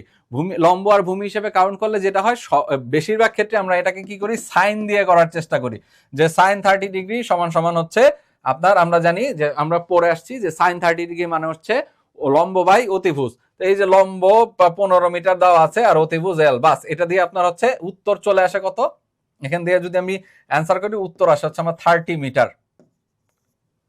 কিন্তু এই জিনিসটা সম্পূর্ণ ভুল আমরা যখন এইভাবে করতে যাই, কারণ ওই যে আমরা জানি কি, আমরা জানি হচ্ছে সাইন থিটা মানে হচ্ছে লম্ব বাই অতিভুজ। এই যে এই জিনিসটা যদি আমরা প্রথম দিকেই মানে একটু জেনে আসতাম অন্যরকম ভাবে, তাহলে কেমন হইতো। দেখেন কস থিতা মানে কি? কস থিতা মানে হচ্ছে সংলগ্ন বাহু বাই অতিভুজ, নট ভূমি বাই অতিভুজ। যদি ভূমি বাই অতিভুজ দিয়ে পড়েন সেই ক্ষেত্রে কিন্তু আপনার ভুল হওয়ার সম্ভাবনা থাকবে। আপনাকে এভাবে মনে রাখতে হবে, কস থিতা মানে হচ্ছে সংলগ্ন বাহু বাই অতিভুজ, আর সাইন থিতা মানে হচ্ছে বিপরীত বাহু বাই অতিভুজ। সাইন থিতা মানে হচ্ছে বিপরীত বাহু বাই অতিভুজ। তার মানে যে সাইন থিতা যখন আপনি বলবেন, যদি আপনি এটাকে সাইন 30 বলেন, যে সাইন 30 যদি এটাকে ধরেন, তাহলে সেক্ষেত্রে আপনাকে নিতে হবে যে এই বাহুটা, কারণ সাইন 30 দেখেন এই কোণের বিপরীত বাহু কোনটা? বিসি। তাহলে আপনাকে বিসি বাহু ধরতে হবে। বিসি বাহুর তো মান দেওয়া নাই, মান দেওয়া হচ্ছে আপনার ওয়ালের, মানে হচ্ছে এই বাহুটার, এই কোণ সংলগ্ন বাহুটার। তাহলে এখানে আমাদের কি করতে হবে? কোনটা নিতে হবে? সেটা নিতে হবে হচ্ছে cos 30 দিয়ে আমাদের হিসাব করতে হবে। তাহলে cos 30 ডিগ্রি সমান সমান হচ্ছে সংলগ্ন বাহু, সংলগ্ন বাহু মানে হচ্ছে এই যে ওয়ালের দৈর্ঘ্য, এই ওয়ালের দৈর্ঘ্য হচ্ছে 15 মিটার, আর হচ্ছে অতিভুজ, অতিভুজ হচ্ছে এল। এবার cos 30 কত? cos 30 হচ্ছে √3/2, 15/L, √3L সমান সমান হচ্ছে 30, বা L সমান সমান হচ্ছে 30/√3। আর √3 কে যদি আমরা একটু করি, 30/1.732 এ পর্যন্ত ধরা যায়, আর এটাকে ভাগ দিলে আপনার আসে হচ্ছে 17.3 মিটার। মিটার আছে, হ্যাঁ 17.3 মিটার। তার মানে উত্তর হবে হচ্ছে 17.3 মিটার। এটা এই পরীক্ষাটার পরে আমি সমসাময়িক যাদেরকে দেখেছি, পরীক্ষা যারা দিয়ে বের হয়েছে, অনেককেই দেখেছি জিনিসটা, মানে যাদের প্র্যাকটিস নাই এই টাইপের অঙ্কের ক্ষেত্রে, এই জিনিসটার ক্ষেত্রে যাদের প্র্যাকটিস ছিল বা যারা এই জিনিসটা প্র্যাকটিসে রেখেছিল প্রতিনিয়ত, তাদের ক্ষেত্রে হচ্ছে কি খুব সহজে এটা ধরে ফেলতে পারছে যে এটা আসলে কস দিয়ে করতে হবে। আর যারা মনে করেন যে সূত্র মাথায় নিয়ে গেছিল যে হ্যাঁ কস থিতা মানে হচ্ছে ভূমি বাই অতিভুজ, সাইন থিতা মানে হচ্ছে লম্ব বাই অতিভুজ, এইভাবে যারা হচ্ছে মাথায় নিয়ে গেছে তারপরে এটা করতে গেছে, তাদের ক্ষেত্রে এই আসলে এই অঙ্কটা ভুল হয়েছে। আচ্ছা, পরবর্তী প্রশ্নে আসি। If you write down all the numbers from 1 to 100, then how many times do you write 5? এখানে বলা হয়েছে যে আমি যদি 1 থেকে 100 পর্যন্ত লিখি, তাহলে আমাকে কতবার 5 লিখতে হবে। আমি যদি 1 থেকে 100 পর্যন্ত লিখি, তাহলে আমাকে কতবার 5 লিখতে হবে। তাহলে এটা যদি আমরা একটু দেখি, প্রথমে আমরা একটু ছোট ছোট ভাগে ভাঙি। ধরেন 1 থেকে 10, 1 থেকে 10-এর মধ্যে 5 আছে কয়টা? 1 থেকে 10-এর মধ্যে শুধুমাত্র 5 একটাই আছে, তার মানে একটা 5 আছে। আচ্ছা, তারপরে আসি 11 থেকে যদি 20 কাউন্ট করি, 11 থেকে 20-এর মধ্যে আছে হচ্ছে 15, তার মানে একটা। তারপরে যদি আমরা 21 থেকে 30 কাউন্ট করি, তাহলে এখানে আছে হচ্ছে আপনার শুধু 25, এখানেও আছে একটা। তারপরে 31 থেকে যদি 40-এ আসি, এখানেও আছে হচ্ছে আপনার একটা। তারপরে 41 থেকে যদি 50 কাউন্ট করি, এখানে আছে হচ্ছে 45, তার মানে এখানেও আছে একটা। আচ্ছা, তাহলে আমরা 1 থেকে যদি আমি সরি, এখানে আছে দুইটা, কারণ 45 আর হচ্ছে 50, এখানে আছে দুইটা। তাহলে আমি 1 থেকে 50 পর্যন্ত যদি কাউন্ট করি, 1 থেকে 50 পর্যন্ত কয়টা আছে? 2, 3, 4, 5, 6। 1 থেকে 50 পর্যন্ত আছে 6টা। এবার আমরা বাকি থেকে দেখি, 51 থেকে দেখি। এবার 51 থেকে যদি আমি হচ্ছে 60 পর্যন্ত নেই, 51 থেকে 60 পর্যন্ত কয়টা আছে? 51 থেকে 60 পর্যন্ত ধরেন আছে আপনার 51 একটা আছে, 52-তে একটা আছে, 53-তে একটা আছে, 54-তে একটা আছে, 55-তে দুইটা, 56-তে একটা, 57-তে একটা, 58-তে একটা, আর 59-এ একটা। তাহলে কয়টা হলো? 1, 2, 3, 4, 5, 6, 7, 8, 9, 10টা। তার মানে এখানে আছে আপনার হচ্ছে 10টা। 51 থেকে 60-এর মধ্যেই আছে আপনার 10টা। তারপরে 61 থেকে বাকিগুলো আবার একটা একটা করে, 61 থেকে 70 আছে একটা, জাস্ট 65। তারপরে 71 থেকে যদি 80 কাউন্ট করি, 71 থেকে 80 কাউন্ট করলে সেখানেও আছে একটা। তারপরে 81 থেকে 90 কাউন্ট করলে এখানেও আছে একটা। আর 91 থেকে যদি আমরা 100 কাউন্ট করি, তাহলে এখানেও পাবো আমরা হচ্ছে একটা। তাহলে এই সাইডে কয়টা পেলাম? 10, 11, 12, 13, 14। এই পাশে আমরা হচ্ছে 51 থেকে 100 পর্যন্ত আমরা পাইছি হচ্ছে কত? 14টা, 14। 14টা পাইছি। তাহলে 14 আর 6 কত? 14 আর 6 হচ্ছে, এই দুটো যদি যোগ করি 14 আর 6 হচ্ছে 20টা। তার মানে 1 থেকে 100 পর্যন্ত যদি আমরা লিখি, 1 থেকে 100 পর্যন্ত লিখলে আমাকে 5 লিখতে হবে হচ্ছে 20 বার। পরবর্তী প্রশ্নে আসি, what is the value of sign 45 degree? আমরা এর আগে একটা দেখেছিলাম যে আমাদেরকে বের করতে হয়েছিল কতর মান, খুব সম্ভবত cos 60 বা হচ্ছে সাইন cos 60 এর মান বের করতে হয়েছে। এর আগে একটা আসছিল, অফিসারের ক্ষেত্রে এরকম একটা আসছিল। তো এখানে বলছিলাম একটা চার্ট মুখস্থ করতে হবে, সেটা কি, যেমন সাইন কজ এর যেই মানগুলো আছে, সাইন 0 কত, সাইন 30 কত, বা cos 0 কত, cos 30 কত। তো আমরা একটু রিমাইন্ড করি, সাইন 0 ডিগ্রি কত? সাইন 0 হচ্ছে 0, সাইন 0 0। সাইন 30 ডিগ্রি হচ্ছে আপনার হাফ। তারপরে সাইন 45 ডিগ্রি হচ্ছে 1/√2। সাইন 60 ডিগ্রি হচ্ছে √3/2। আর সাইন 90 ডিগ্রি হচ্ছে 1। আচ্ছা, এই বা আপনার অনুপাতগুলো, এই যে ত্রিকোণমিতিক অনুপাতগুলো কিন্তু মুখস্থ করতেই হবে, কারণ এগুলো দিয়ে আপনার অঙ্ক একটা পাবেনই পাবেন। আর এটার পাশাপাশি আমরা একটু কসটাও যদি ধরে রাখি, কসটা হচ্ছে ঠিক সাইনের উল্টা। তার মানে এখানে সাইন 0 যদি 0 হয় তাহলে cos 0 হবে 1। সাইন 30 যেহেতু হচ্ছে হাফ, তাহলে cos 30 হবে হচ্ছে √3/2। শুধুমাত্র এক জায়গায় হচ্ছে cos আর সাইন সমান, সেটা হচ্ছে 45 ডিগ্রিতে। 45 ডিগ্রিতে সাইন 45 ডিগ্রির মানও হচ্ছে আপনার 1/√2, আর cos 45 ডিগ্রির মানও হচ্ছে 1/√2। তারপরে যদি আবার আসি cos 60তে, cos 60 এর মান হচ্ছে হাফ, আর cos 90 যেহেতু সাইনের হচ্ছে 1, তাহলে cos এর ক্ষেত্রে হবে 0। তো এই মানগুলো একটু মুখস্থ করে রাখলে কিন্তু আপনার খুব সহজেই এই ধরনের যত অঙ্ক আসবে সবগুলো কিন্তু পারবেন। তাহলে সাইন 45 ডিগ্রি বা cos 45 ডিগ্রির মান কত হবে? 1/√2। সাইন আসুক cos আসুক, যে সাইন বা cos যেটারই 45 ডিগ্রি আসুক সেটার মান হবে 1/√2। পরবর্তী প্রশ্নে আসি, the area of A circle is 36 pi centimetre square, the circumference is equal two what? তো এখানে সার্কামফারেন্স মানে কি? এটার মানে হচ্ছে পরিধি। অনেক সময় ইংরেজি এই টার্মগুলা হচ্ছে আমাদের পরীক্ষার সময় অনেক সময় ধরতে অসুবিধা হয়, যে কারণে হচ্ছে আসলে আমরা বুঝতে পারেন এখানে কি চাওয়া হয়েছে। তাহলে এইখানে আপনার এরিয়া দেয়া আছে 36 পাই, তাহলে এখন আমরা বের করতে হবে আমাদের পরিধি কত। তাহলে সার্কেল, যেহেতু সার্কেল মানে হচ্ছে বৃত্ত, তাহলে বৃত্তের যদি আমরা এরিয়া বলি, বৃত্তের এরিয়া আমরা কি জানি? বৃত্তের এরিয়া জানি হচ্ছে পাই আর স্কোয়ার, এটা জানি হচ্ছে বৃত্তের এরিয়া। তাহলে এরিয়া দেওয়া আছে কত?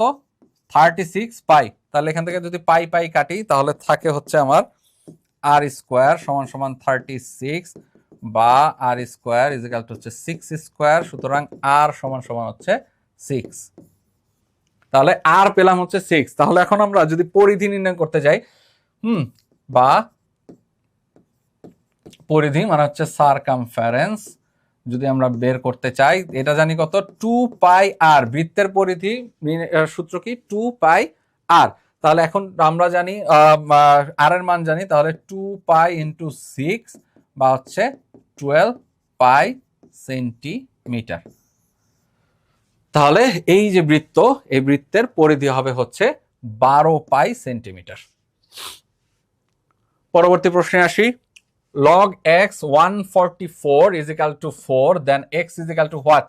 এই টাইপের একটা অঙ্ক, মানে এর কাছাকাছি টাইপের একটা অঙ্ক কিন্তু আমরা অফিসার লেভেলে বলেছিলাম, এবং পাশাপাশি দুইটা সূত্র দেখিয়েছিলাম যে এই দুইটা সূত্র থেকে সাধারণত লগের অঙ্কগুলো আসে। তো একটা তো তখন ওই অঙ্কের ক্ষেত্রে আমরা আপনার হচ্ছে ইউজ করেছিলাম, এই পরবর্তী যে আরেকটা সূত্র লিখেছিলাম সেই সূত্রটা এবারে মানে আপনার হচ্ছে অ্যাপ্লাই হবে এই অঙ্কের ক্ষেত্রে। তো কি সূত্রটা কি বলেছিলাম? সেকেন্ড সূত্রটা যে log x a is equal to যদি b হয়, তাহলে এটাকে আমরা লিখতে পারি x to the power b is equal to a। log x a is equal to যদি b হয়, তাহলে আমরা এটাকে লিখতে পারবো হচ্ছে x to the power b is equal to a। তাহলে যদি এইটাকে এবার এইখানে কনভার্ট করি, এখানে আমাদের কি আছে? log x 144 is equal to হচ্ছে 4। তাহলে এই 144 কে যদি আমরা a ধরি আর এই 4 কে যদি আমরা b ধরি, তাহলে আমরা কি লিখতে পারবো? যে x to the power 4 is equal to হচ্ছে 144। তো এখন এই 144 কে আমার হচ্ছে এইরকম two the power 4 A convert করতে হবে। তো এটাকে কনভার্ট করতে হলে কি করতে হবে? আচ্ছা, প্রথমে আমরা 144 কে একটু আপনার হচ্ছে ভাঙি। 144 কে যদি আমরা লসাগু করি, 2 2 দিয়ে ভাগ করলে 72, 2 দিয়ে ভাগ করলে হচ্ছে 36, আবার এটাকে 2 দিয়ে যায় 18, আবার এটাকে যদি 2 দিয়ে ভাগ করি আসে 9, আর 9 কে যদি 3 দিয়ে ভাগ করি আসে 3। তাহলে এখানে আমরা যেটা পাইলাম সেটা হচ্ছে 4টা 2, বা 4টা 2 কে আমরা লিখতে পারি কি 2 টু দি পাওয়ার 4, 4টা 2, আর এখানে পাচ্ছি হচ্ছে 2টা 3 মানে 3 স্কয়ার। এখন এই 3 স্কয়ারটাকে আমাদেরকে two the power 4 A convert করতে হবে। তো আমরা জানি 3 সমান সমান কত? 3 সমান সমান জানি হচ্ছে √3 স্কয়ার। 3 কে আমরা লিখতে পারি হচ্ছে √3 স্কয়ার। তাহলে একটা 3 কে যদি √3 স্কয়ার লিখতে পারি, তাহলে 3 স্কয়ারকে আমরা কি লিখতে পারবো? 3 স্কয়ারকে লিখতে পারবো হচ্ছে আমরা √3 টু দি পাওয়ার 4। 3 স্কয়ারকে আমরা লিখতে পারবো √3 টু দি পাওয়ার 4। তাহলে এইটাকে আমরা যদি এখন কনভার্ট করি, তাহলে লিখতে পারি 2 to the power 4 into √3 to the power 4। তাহলে এইটা সমান সমান এখন আমরা পেলাম যে x to the power 4 is equal to হচ্ছে 2 টু দি পাওয়ার 4 ইন্টু, এটাকে সেকেন্ড ব্র্যাকেট দেই, 2 to the power 4 into √3 to the power 4। তাহলে এটাকে লিখতে পারি x to the power 4 is equal to হচ্ছে 2√3 টু দি পাওয়ার 4। তাহলে পাওয়ারে কাটা যায়, তাহলে x সমান সমান থাকে হচ্ছে 2√3। তাহলে আমাদের উত্তরটা হবে হচ্ছে 2√3। আশা করি এই ধরনের অঙ্কগুলো আপনারা যদি একটু প্র্যাকটিস করেন তাহলে কিন্তু খুব সহজেই পরীক্ষার হলে আপনারা ধরতে পারবেন এই অঙ্কগুলো বা করে ফেলতে পারবেন। এটা কিন্তু খুব বেশি সময় লাগবে না, হয়তো আমার আপনাদেরকে বোঝাতে গিয়ে সময় বেশি লাগছে, কিন্তু আপনারা যখন পরীক্ষার হলে করবেন, পরীক্ষার হলে করতে গেলে কিন্তু আপনার সময়টা আরো অনেক কম লাগবে। মনে রাখবেন যে 20টা ম্যাথের জন্য আপনাকে মিনিমাম 20 মিনিট হাতে রাখতে হবে। 20টা ম্যাথের জন্য আপনাকে 20 মিনিট রাখতে হবে হাতে। এই 20 মিনিটের বেশিও আপনি খরচ করতে পারবেন না, বা 20 মিনিটের কমে যদি পারেন সেটা আপনার জন্য বোনাস। 20 মিনিটের কমে যদি আপনি শেষ করতে পারেন সেটা আপনার জন্য বোনাস। আর যদি 20 মিনিটের বেশি লেগে যায় সেক্ষেত্রে আপনার জন্য একটু সমস্যা হতে পারে। তো চেষ্টা করবেন 20 মিনিটের মধ্যে হচ্ছে 20টা ম্যাথ যাতে করতে পারেন সেইভাবে আপনারা প্র্যাকটিস করবেন বাসায়। আচ্ছা, পরবর্তীতে আসি। If sin x plus cos x is equal to 1, then x is equal to what? এই ধরনের ইসের ক্ষেত্রে আপনাকে যেটা করতে হবে সেটা হচ্ছে অপশন ধরে আপনাকে হচ্ছে সমাধান করতে হবে। এখন আমাদের হাতে কি আছে? আমাদের হাতে আছে হচ্ছে sin x plus cos x, এটা সমান সমান বলছে হচ্ছে 1। তাহলে আমাদেরকে x এর মানটা বের করতে হবে। তার মানে x এর এমন একটা মান বসাতে হবে, x এর ক্ষেত্রে এমন একটা মান বসাতে হবে বা এমন একটা কোণ বসাতে হবে মেইনলি, যেই কোণটা হচ্ছে আপনার সাইনের ক্ষেত্রে মানে সাইনের ক্ষেত্রে একটা মান আসবে, কজের ক্ষেত্রে একটা মান আসবে, এবং দুইটা মান যোগ করলে আমাদের 1 হবে। এমন একটা কোণ বসাতে হবে যেখানে সাইনের ক্ষেত্রে যে মানটা আসবে এবং কজের ক্ষেত্রে যে মানটা আসবে সেই দুইটাকে যোগ করলে 1 হবে। এখন যেহেতু 1 হবে তাহলে আমাদেরকে চিন্তা করতে হবে যে হয় হাফ প্লাস হাফ হইতে পারে, হাফ প্লাস হাফ হইতে পারে, অথবা 1 প্লাস 0 হইতে পারে। এখন আমরা যদি অপশনগুলো বসাই, যদি আমরা 30 ডিগ্রি বসাই, এখানে যদি আপনি 30 বসান, প্রথমে 30 ডিগ্রি বসালে কি হয়? সাইন 30 মান কত? সাইন 30 মান হচ্ছে আপনার হাফ। আর কিন্তু cos 30 মান কি? cos 30 মান তো হচ্ছে √3/2। এই দুটাকে যোগ করলে কখনো 1 হয় না, তাহলে এটাও হবে না। এবার যদি আমরা 45 দেখি, 45 এর মান হচ্ছে আপনার 1/√2, এটা হচ্ছে 1/√2, 1/√2 1/√2 যোগ করলেও আপনার কিন্তু 1 হয় না, তাহলে এটাও হবে না। 60 যদি বসাই, 60 বসালে এটা আসে √3/2 আর এটা আসে হচ্ছে হাফ, মানে সাইন 60 হচ্ছে √3/2, cos 60 হচ্ছে হাফ, তাহলে এইটা যোগ করলেও 1 হয় না। এইবার যদি আমরা 90 ডিগ্রি বসাই, এবার যদি আমরা হচ্ছে, আচ্ছা এটা আবার একটু লিখি, এবার যদি আমরা 90 ডিগ্রি বসাই, সাইন 90 প্লাস হচ্ছে cos 90, সাইন 90 আর cos 90 যদি বসাই তাহলে দেখেন সাইন 90 এর মান কত? সাইন 90 এর মান হচ্ছে 1 আর cos 90 ডিগ্রির মান কিন্তু হচ্ছে 0, তার মানে এই দুটাকে যোগ করলে আসে 1। তাহলে এই যে x এর মান, x এর মান হবে মূলত হচ্ছে 90 ডিগ্রি। তো এগুলো আপনার অপশন ধরে ধরে করতে পারেন। অপশনে আপনার হচ্ছে এটার জন্য অবশ্যই আপনার ত্রিকোণমিতিক, ওই যে বলেছিলাম যে ত্রিকোণমিতিক অনুপাতগুলোর মান লাগবে, মান জানা লাগবে। এটা জানা থাকলে আপনি অপশন বসায় বসায় কিন্তু এটা সহজে সলভ করে ফেলতে পারবেন। আচ্ছা, at x is equal to 0, the value of fx is equal to e to the power minus x square is equal to what? মানে এখানে বলা আছে যে x এর মান 0, তাহলে function of E two the power minus x square এর মান কত হবে? তাহলে এক্স যেহেতু 0 আছে, আমাদের ফাংশন কি আছে? F x is equal two E two the power minus x square. তাহলে এক্স যেহেতু 0, তাহলে এক্স এর মান যদি আমরা ফাংশনে বসাই, তো function of 0 is equal two হয় হচ্ছে ই টু দি পাওয়ার মাইনাস 0 বা ই টু দি পাওয়ার 0। আর এই ই টু দি পাওয়ার 0 এর মান হচ্ছে আপনার 1। এটা হবে হচ্ছে 1। ই টু দি পাওয়ার 0 এর মান হচ্ছে আপনার এখানে 1। তো পরে আসি, the formula b plus x by a is equal to c is rearranged to make x the subject. Rearranged to x the subject. What is the x? তো এইখানে একটা সমীকরণ দেওয়া আছে, সেটা হচ্ছে b plus x by a is equal to c। এখন এই সূত্রটাকে আপনার হচ্ছে বা এই সমীকরণটাকে রিঅ্যারেঞ্জ করে আপনাকে x এর মান বের করতে হবে। এই সমীকরণটাকে আপনি রিঅ্যারেঞ্জ করবেন, রিঅ্যারেঞ্জ করে আপনাকে মূলত x এর মান বের করতে হবে। তাহলে আমরা যদি সমীকরণটা প্রথমে লিখি b plus x by a is equal to c, বা x by a সমান সমান হচ্ছে c minus b, বিটাকে পাশে নিয়ে আসলাম, বা x ইজ ইকাল টু, এখন a যেহেতু নিচে আছে a, তাহলে ওই পাশে গিয়ে গুণ হয়ে যাবে, তাহলে a into c minus b. তাহলে x এর মান আমরা পেলাম x is equal to a into c minus b. এটা খুবই সহজ একটা অঙ্ক ছিল। এই যে a into c minus b. পরবর্তী প্রশ্নে আসি, if x is a natural number and s is equal to x square greater than or equal, এই চিহ্নটার মিনিং হচ্ছে greater than or equal 64 and x cube less then 1000, x cube less দেন 1000, তাহলে s কত হবে? মানে s এর সেটে, এই সেটের উপাদানগুলো আসলে কি হবে, এটা আসলে আমাদেরকে বের করতে হবে। এখানে বলা আছে x গুলো হচ্ছে সব ন্যাচারাল নাম্বার, সব বাস্তব সংখ্যা।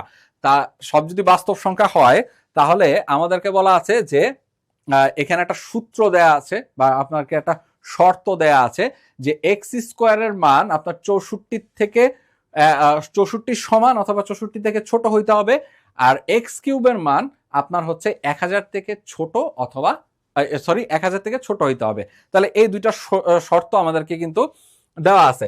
তাহলে এখন যদি আমরা প্রথমে এটার ক্ষেত্রে আসি, যে এক্স স্কোয়ারের ক্ষেত্রে আসি, তো এক্স স্কোয়ার প্রথমে যদি আমরা 1 বসাই, সব ন্যাচারাল নাম্বার মানে সব ধনাত্মক, যেহেতু অপশন দেখতেছি সব কিন্তু ধনাত্মক সংখ্যাই হবে, তাহলে আমরা ধনাত্মক সংখ্যা নিয়ে দেখি। তাহলে 1 কে যদি আমরা বর্গ করি কি আসে? 1 আসে। তাহলে 164 থেকে ছোট, এটা আমরা কাউন্ট করব। তারপরে আসি হচ্ছে আপনার আরেকটা কি আছে, সরি, 1 কে কাউন্ট করা যাবে না, কারণ 1 তো হচ্ছে আপনার 64 এর সমান আসে না অথবা ছোট আসে না। তাহলে এই ক্ষেত্রে আপনার 1 কে কাউন্ট করা যুক্তিযুক্ত হবে না, যেহেতু 64 থেকে বড় বলছে, 64 থেকে বড় হইতে হবে অথবা 64 এর সমান হইতে হবে। 1 তো 64 থেকে বড়ও না, 64 এর কিন্তু সমানও না। তাহলে 64 এর চেয়ে বড় হয় কোনটা? আমরা যদি 8 কে করি, 8 কে বর্গ করলে কি হয়? 8 8 64, তাহলে এই যে 64 কিন্তু মিলছে, তার মানে 64 এর সমান। এরপরে যদি আমরা 9 স্কোয়ার করি, তাহলে আসে হচ্ছে 81। এটা হচ্ছে 64 থেকে বড়, 64 থেকে বড় হইতেই পারে, যেটা আমার শর্তে আছে। আবার যদি আমরা 10 নেই, 10 স্কোয়ার হচ্ছে 100। তো আমরা আপাতত এই তিনটাই রাখলাম, 8, 9 এবং 10। আচ্ছা, এইবার আমরা দ্বিতীয় শর্তের ক্ষেত্রে আসি। দ্বিতীয় শর্তে কি ছিল? যে এক্স কিউব লেস দেন 1000। আচ্ছা, যেহেতু এখানে 8 থেকে শুরু করছি, তাহলে এখানেও আমরা 8 থেকেই শুরু করি। 8 থেকে যদি শুরু করি, তাহলে হচ্ছে আপনার 8 কিউব সমান কত আসে? 8 8 64, আর হচ্ছে আপনার 8 64 হচ্ছে কত? 4 32, 2 51, 512। 8 কিউব মানে হচ্ছে আপনার 512। তারপরে যদি আমরা 9 কিউব করি, 9 কিউব কত আসবে? 9 কিউব আসবে হচ্ছে 729। এরপর যদি আমরা 10 কিউব করি, 10 কিউব কত আসে? 10 কিউব আসে হচ্ছে 1000, যেটা কিন্তু শর্তের সাথে মিলে না। কারণ হচ্ছে এখানে আমাদেরকে বলা হয়েছে যে 1000-এর নিচে সংখ্যা হইতে হবে, 1000-এর উপরে যাইতে পারবে না। এক্স কিউবের মান 1000-এর উপরে যেতে পারবে না, বা 1000-এর সমানও হইতে পারবে না, 1000-এর নিচে থাকতে হবে। তাহলে এই যে এক্স কিউব, এইটা কিন্তু আমাদের শর্ত অনুযায়ী আমরা নিতে পারবো না। তাহলে আমরা এখান থেকে নিতে পারছি কত? 8 আর 9। তাহলে এই 8 আর 9ই হবে হচ্ছে এস এর আমাদের যে সেট, সেটা এস সমান সমান আমরা পাচ্ছি হচ্ছে 8 আর 9, যেটা হচ্ছে দুইটা শর্তকেই হচ্ছে ফিল আপ করে।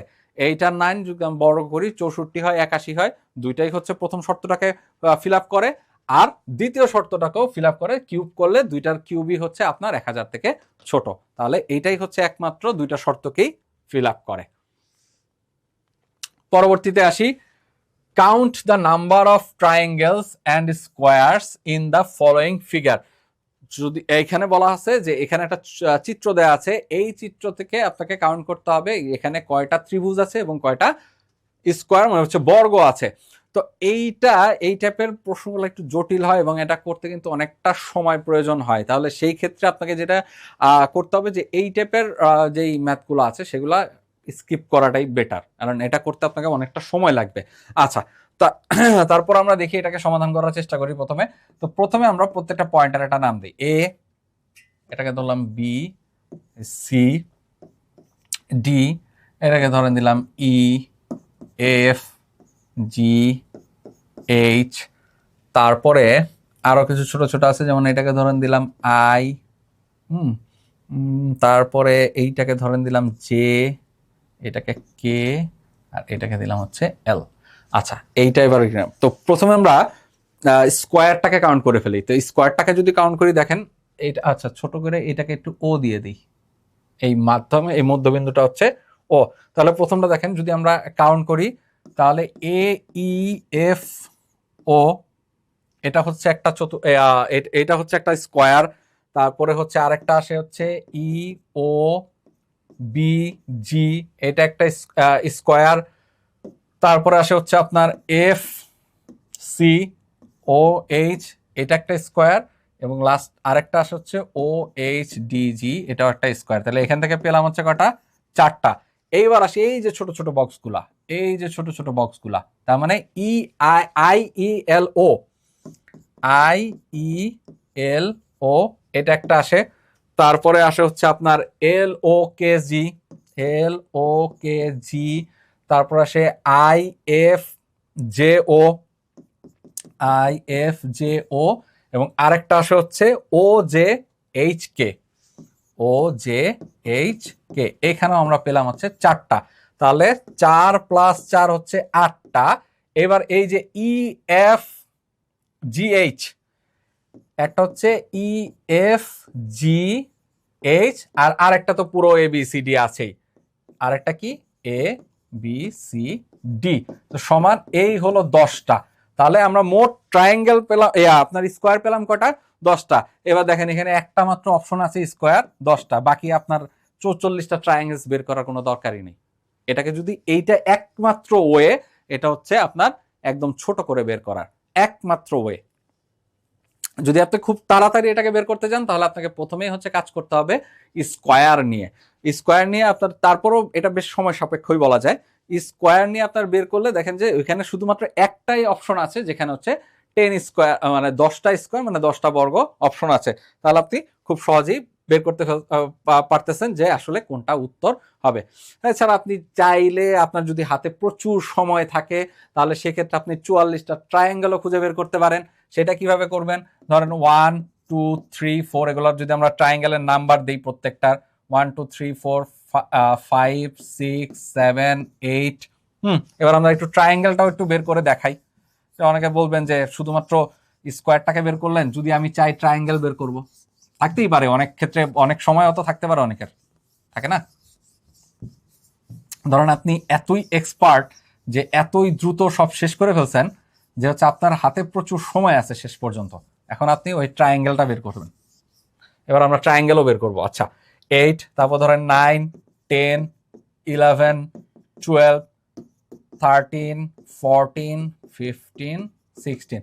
তো আমরা একটা একটা করে অলরেডি ত্রিভুজগুলোর নাম দিয়ে দিছি, তাহলে এখানে অলরেডি আমরা কয়টা 16টা ত্রিভুজ পেয়ে গেছি। এইবার আসেন দুইটা করে কাউন্ট করি। 1 2 একটা, 1 2, তারপরে আসে হচ্ছে আপনার 1 3, এটা একটা আসে, 2 4, এটা একটা আসে, আর একটা হচ্ছে 3 4, এটাও একটা আসে। তা এইখানে আমরা চারটা পেলাম। তো এই চারটা মূলত কোন ইসের আছে? আচ্ছা এটা কেটে গেছে, এফটা, এটা ছিল কি সি। আচ্ছা এখন দেখেন এই যে চারটা ত্রিভুজ আমরা পেয়েছি কোন ইসের থেকে, সেটা হচ্ছে এ ই এফ ও, এই বর্গটা থেকে আমরা কয়টা পাইছি? চারটা। এই বর্গটা থেকে আমরা কিন্তু চারটা পাইছি। এখন আমাদের বর্গ ছিল কয়টা? আমাদের নর্মালি বর্গ ছিল কয়টা? চারটা করে। আমরা কিন্তু আটটা আপনার হচ্ছে এই একটা, এই দুইটা, এই তিনটা, এই চারটা, তাহলে চারটা থেকে কয়টা পাবো? এই চারটা থেকে আমরা আরো চারটা কিন্তু ত্রিভুজ পাবো। একটা বর্গ থেকে যদি আমরা চারটা ত্রিভুজ পাই, বাকি যে বর্গগুলো আছে সেগুলো থেকে আমরা চারটা করে ত্রিভুজ পাবো। তাহলে এইখানে আপনার কয়টা আসে? এইখানে আসে মোট হচ্ছে আপনার 16টা। আমি যদি দুইটা করে নেই, আমি যদি দুইটা করে ত্রিভুজ ধরি, তাহলে প্রত্যেকটা বর্গে দুইটা করে ত্রিভুজ থাকে হচ্ছে চারটা। প্রত্যেকটা বর্গে দুইটা করে ত্রিভুজ থাকে হচ্ছে চারটা। সেই হিসাবে আমি হচ্ছে 16টা ত্রিভুজ পাবো এখানে। তাহলে আমার শুধু একটা বের করলে হচ্ছে, বাকিটা আমি এইভাবেই কাউন্ট করে ফেলতে পারছি। তাহলে এখানে 16 16 32টা অলরেডি পেয়ে গেলাম। এইবার আমরা কাউন্ট করবো হচ্ছে চারটা নিয়ে, চারটা করে ত্রিভুজ নিয়ে। তো প্রথমে আসি, এখানে চারটা করে ত্রিভুজ আছে কোনটা? এই যে ই এফ জি। একটা আছে হচ্ছে ই এফ জি, এটা একটা ত্রিভুজ। তারপর আসে হচ্ছে E F H, E F H, এটা একটা ত্রিভুজ। তারপরে আসে হচ্ছে আপনার ইজি এইচ, ই জি এইচ, এটা একটা ত্রিভুজ। এবং লাস্ট আরেকটা আসে F F G H, F G H, এটা একটা ত্রিভুজ। তো এখানে পেলাম আরো চারটা। তাহলে সব মিলে কিন্তু আপনার এখন পর্যন্ত আমরা পেলাম হচ্ছে 36টা। তো আমাদের আরো কিন্তু 8টা লাগে, যেহেতু 44টা। এবার আরো 8টা কই আছে দেখেন। তো এটা তো গেল। এইবার আমরা কোনটা কাউন্ট করব? এবার কাউন্ট করব যে এই যে দেখেন এইভাবে আরো কয়েকটা ত্রিভুজ আছে, আছে না? তারপর হচ্ছে এই যে মাঝখানে এই যে এগুলা, এটা কি? এই যে ও ও ও দিয়ে যে আছে, ও সি ডি, ও সি ডি, এটা একটা ত্রিভুজ। তারপর হচ্ছে এ ও বি, এ ও বি, এটা একটা ত্রিভুজ। এখানে আরো চারটা ত্রিভুজ হবে। তারপর হচ্ছে এ ও সি, এ ও সি একটা ত্রিভুজ, এবং আরেকটা হচ্ছে বি ও ডি, এটা একটা ত্রিভুজ। এখানে দেখেন আরো চারটা পেয়ে গেলাম, আটটা অলরেডি 40টা কিন্তু আমাদের ত্রিভুজ হয়ে গেছে। এইবার এই যে পুরাটা নিয়ে A C D, A C D, এটাও কিন্তু একটা ত্রিভুজ। তারপর হচ্ছে বি সি ডি, এসিডি আর বিসিডি, এটাও কিন্তু একটা ত্রিভুজ। তাহলে এরপরে আর কোনটা আছে? এসিডি পেলাম, বিসিডিও পেলাম। তারপরে আসেন হচ্ছে এ বি সি, এ বি সি, আর আরেকটা আসে হচ্ছে আপনার হচ্ছে এ কি বলে, এ বি, একটা হচ্ছে এ বি সি, আর একটা হচ্ছে আপনার আচ্ছা তিনটা ত্রিভুজ কি কি পেলাম? A C D, B C D, A B C, এবং আরেকটা ত্রিভুজ আসে হচ্ছে আপনার সি ডি এ বি। তাহলে এই হচ্ছে চারটা, এখানে আসে চারটা, এখানে আসে চারটা, তাহলে 3 4 12 আর 32। তার মানে আমাদের দাঁড়ায় হচ্ছে 16। আপনার দাঁড়ায় হচ্ছে কত? 16 যোগ 16 আর হচ্ছে এখানে হচ্ছে 12, এই তিনটা থেকে। তাহলে সব মিলায় হচ্ছে 44। এই হচ্ছে আপনার 44টা ত্রিভুজ। তো এই ত্রিভুজ 44টা ত্রিভুজ বের করা কিন্তু বেশ সময় সাপেক্ষ, দেখছেন অনেকটাই কিন্তু সময় সাপেক্ষ। তো সেই ক্ষেত্রে আমাদের সবচেয়ে, যদি এটাকে সবচেয়ে শর্টকাটে করতে চাই, তাহলে আপনাকে প্রথমে যেটা কাউন্ট করতে হবে সেটা হচ্ছে এই স্কোয়ারগুলা ঠিক মতো কাউন্ট করতে পারলেই কিন্তু আপনার এখান থেকে উত্তরটা বের করে ফেলতে পারবেন। আচ্ছা এইবার আমরা পরবর্তী প্রশ্নে চলে আসি। A man paid tax on 9,000 টাকা at 30%. He paid the tax in 12 equal payments. Each payment was what? এখানে বলা আছে যে একটা লোক সে হচ্ছে ট্যাক্স দেয়, কিসের উপরে ট্যাক্স দেয়? সে হচ্ছে এই যে 9,000 টাকা, এই 9,000 টাকার উপরে সে 30% ট্যাক্স দেয়। তার যে 9,000 টাকা আছে সেই 9,000 টাকার উপরে সে 30% ট্যাক্স দেয়। এবং ট্যাক্সটা কিভাবে দেয়? সে হচ্ছে ট্যাক্সটাকে 12টা ইকুয়াল পেমেন্টসে, বা যদি আমরা একটু সহজ বাংলায় বলি যে 12টা কিস্তিতে দেয়। 12 কিস্তিতে একই পরিমাণ টাকা 12 কিস্তিতে সে হচ্ছে এই টাকাটা পরিশোধ করে। তাহলে তাকে প্রতি কিস্তিতে কত টাকা আসলে শোধ করা লাগে, প্রতি কিস্তিতে তার কত টাকা শোধ করা লাগে। তো প্রথমে আমরা আসি যে কত ট্যাক্স দেয়, কত? 9,000 টাকায় 30%। তাহলে 9,000 টাকায় যদি 30% ট্যাক্স দেয়, তাহলে আমরা যদি ট্যাক্সের মানটা কত টাকা ট্যাক্স দেয় সেটা বের করি। তো 9,000 এর 30% কত আসে? 9,000 30% আসে হচ্ছে 2,700 টাকা। এই এত টাকা হচ্ছে সে ট্যাক্স দেয়। 9,000 টাকার 30% মানে হচ্ছে 2,700 টাকা সে হচ্ছে ট্যাক্স দেয়। এবার কি বলছে? সে 12টা কিস্তিতে দেয়।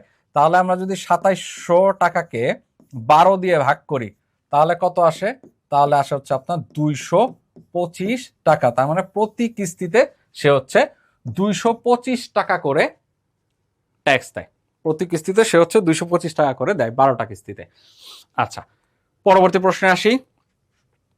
If the ratio of two numbers is 3:4 and their least common multiple is 60, least common multiple মানে হচ্ছে লসাগু, তাদের লসাগু হচ্ছে 60, then the numbers are what? তো বলা আছে যে দুইটা নাম্বারের অনুপাত দেয়া আছে 3 অনুপাত, দুইটা নাম্বারের রেশিও দেওয়া আছে অনুপাত, সেটা হচ্ছে 3:4, এবং তাদের যে লসাগু সেই লসাগু আছে হচ্ছে 60। তাহলে নাম্বারগুলো কত? তাহলে আমি ধরে নেই যে নাম্বারটা হচ্ছে 3x and 4x, নাম্বার দুইটা ধরে নিলাম 3x এবং 4x। তাহলে 3x এবং 4x এর লসাগু কত? তা এদের লসাগু বা এলসিএফ সমান সমান হবে হচ্ছে x যেহেতু কমন, তাহলে x হচ্ছে কমন, আর 3 4 হচ্ছে 12। তার মানে তাদের লসাগু হবে হচ্ছে 12x। তাহলে লসাগু আমাদের দেওয়া আছে 60।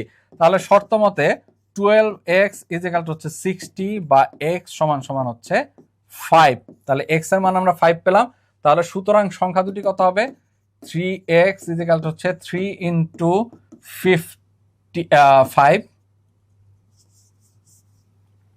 3 into 5 সমান সমান আছে 15, আর পরের সংখ্যাটা হবে 4x, যেহেতু 4 into 5 বা হচ্ছে 20। তাহলে দুইটা সংখ্যা পেলাম, একটা হচ্ছে 15 আর একটা হচ্ছে 20। পরবর্তী প্রশ্নে আসি। If two coins are tossed, what is the probability of getting at least one head? মানে বলা আছে যে দুইটা কয়েন যদি টস করা হয় তাহলে অন্তত একটা হেড পড়ার পসিবিলিটি কত? এখন একটা কয়েনে কি থাকে? একটা কয়েনে আপনার হচ্ছে একটা হেড থাকে আর একটা কি টেল থাকে। এখন যদি দুইটা কয়েন আমি টস করি তাহলে মোট 4টা ঘটনা ঘটার সম্ভাবনা আছে। কি কি? ধরেন দুইটাই হেড পড়তে পারে, এই একটা ঘটনা যে দুইটাই আমার হেড পড়তে পারে। আরেকটা ঘটনা কি করতে পারে? যে প্রথম কয়েনটার হেড হইতে পারে, পরের কয়েনটা টেল হইতে পারে। তারপর আরেকটা ঘটনা ঘটতে পারে যে প্রথম কয়েনটা টেল হইতে পারে, পরের কয়েনটাতে আবার হেড পড়তে পারে। অথবা আরেকটা ঘটনা কি ঘটতে পারে? সেটা হচ্ছে দুইটা কয়েনই টেল হইতে পারে। তাহলে এই যে মোট 4টা ঘটনা ঘটতে পারে, ঠিক আছে? এখন দেখেন যে এই 4টা ঘটনার মধ্যে অন্তত একটা হেড আছে কয়টার মধ্যে? এটার মধ্যে দুইটাই হেড আছে, এখানে একটা হেড আছে, এখানেও কিন্তু একটা হেড আছে, কিন্তু এখানে কোনো হেড নাই। তাহলে আমাদের প্রবাবিলিটি কি হবে? প্রবাবিলিটি হবে হচ্ছে 3/4। যেহেতু 4টা ঘটনার মধ্যে 3টা ঘটনার ক্ষেত্রে আপনার হচ্ছে হেড পড়ার সম্ভাবনা আছে, তাই অ্যাটলিস্ট একটা হেড পড়ার সম্ভাবনা হচ্ছে 3/4।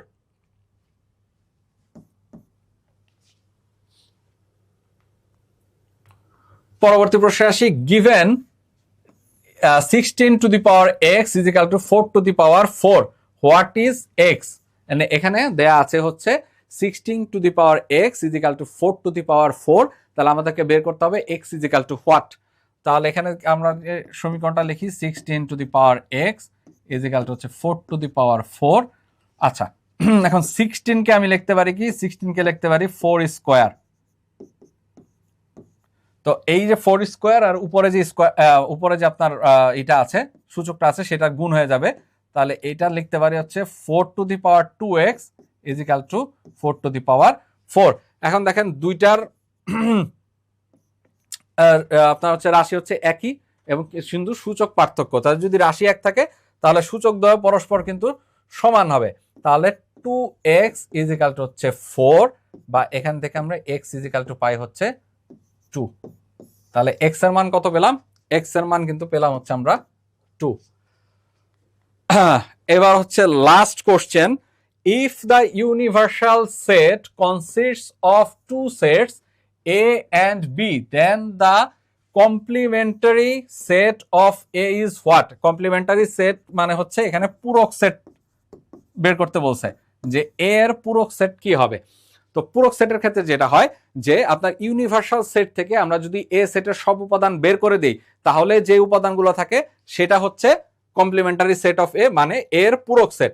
তো এখন আমাদেরকে বলা আছে যে একটা ইউনিভার্সাল সেট আছে, ধরেন এটা হচ্ছে ইউনিভার্সাল সেট, যার মধ্যে যে কম্পোনেন্ট গুলো আছে সেটা হচ্ছে এ এবং বি এর আপনার হচ্ছে কম্পোনেন্ট গুলো আছে। এখন আমাদের যেটা বের করতে হবে যে এই পূরক সেট বের করতে হবে, যেটা হচ্ছে এই ইউনিভার্সাল সেট থেকে এর উপাদানগুলো বাদ দিয়ে যেটা থাকে সেটা। এখন দেখেন উপাদান কি কি ছিল ইউনিভার্সাল সেটে। ইউনিভার্সাল সেটের উপাদান ছিল হচ্ছে এ এবং বি, আর এ সেটের উপাদান তো এ সেটের উপাদান তো এ। এখন ইউনিভার্সাল সেট থেকে যদি আমি এ সেটের উপাদান বের করে দেই তাহলে কে থাকে? থাকে হচ্ছে শুধুমাত্র বি সেটের উপাদান। তাহলে এখানে উত্তর কি হবে? উত্তর হবে কিন্তু বি। আমাদের ইউনিভার্সাল সেট ছিল কি এ আর বি এর উপাদান নিয়ে, আর আমরা যেটা বের করব সেটা হচ্ছে পূরক সেট অফ এ। তাহলে পূরক সেট অফ এ মানে কি, ইউনিভার্সাল সেট থেকে এর যত উপাদান আছে সব বের করে দিলে যা থাকে সেটাই হচ্ছে কমপ্লিমেন্টারি সেট অফ এ। তাহলে এ সেট যদি বের করে দিই থাকে হচ্ছে শুধুমাত্র বি সেট। তো যাই হোক, এই পর্যন্তই ছিল আপনার হচ্ছে অফিসার এবং সিনিয়র অফিসারের যে 20টা করে 40টা প্রশ্ন ম্যাথের ক্ষেত্রে। তো সেই প্রশ্নগুলো তো আপনারা এই যে সমাধানগুলো এতক্ষণ দেখালাম, সেখানে কিন্তু বেশ কিছু সমাধান, আপনারা বেশ কিছু টপিক সম্পর্কে কিন্তু আপনাদের ধারণা হয়ে গেছে। যেমন ধরেন আপনাদের এই স্থানাঙ্ক যে জ্যামিতি, স্থানাঙ্ক জ্যামিতি থেকে কিন্তু বেশ কিছু অঙ্ক আসে। তো এইটা ক্ষেত্রে একটা ধারণা হয়েছে যে আপনার স্থানাঙ্ক জ্যামিতি থেকে কিন্তু প্রশ্ন আসবে। তারপরে লগের আমরা দুইটা সূত্র শিখেছি, লগ থেকে, এই দুইটা সূত্র থেকে কিন্তু প্রশ্ন আসবে। তারপরে আরেকটা কি শিখলাম? ত্রিকোণমিতিক অনুপাত। ত্রিকোণমিতিক অনুপাত, এই ত্রিকোণমিতিক অনুপাতগুলো কিন্তু আপনাকে মুখস্থ করে ফেলতে পারবে। এখান থেকে কিন্তু প্রচুর কোশ্চেন আসে। তাহলে এই ব্যাপারগুলো যদি আপনি নিয়মিত প্র্যাকটিস করেন তাহলে মোটামুটি আপনি ধরে রাখতে পারেন যে এখান থেকে সর্বোচ্চ পরিমাণে কিন্তু আপনি পরীক্ষার হলে কমন পেয়ে যাবেন এবং সেগুলো খুব দ্রুতই আপনি সমাধান করতে পারবেন। তো সামনে আপনাদের যে পরীক্ষাগুলো আছে সেগুলোর জন্য শুভকামনা জানিয়ে আজকের মতো এখানে শেষ করছি। ধন্যবাদ সকলকে।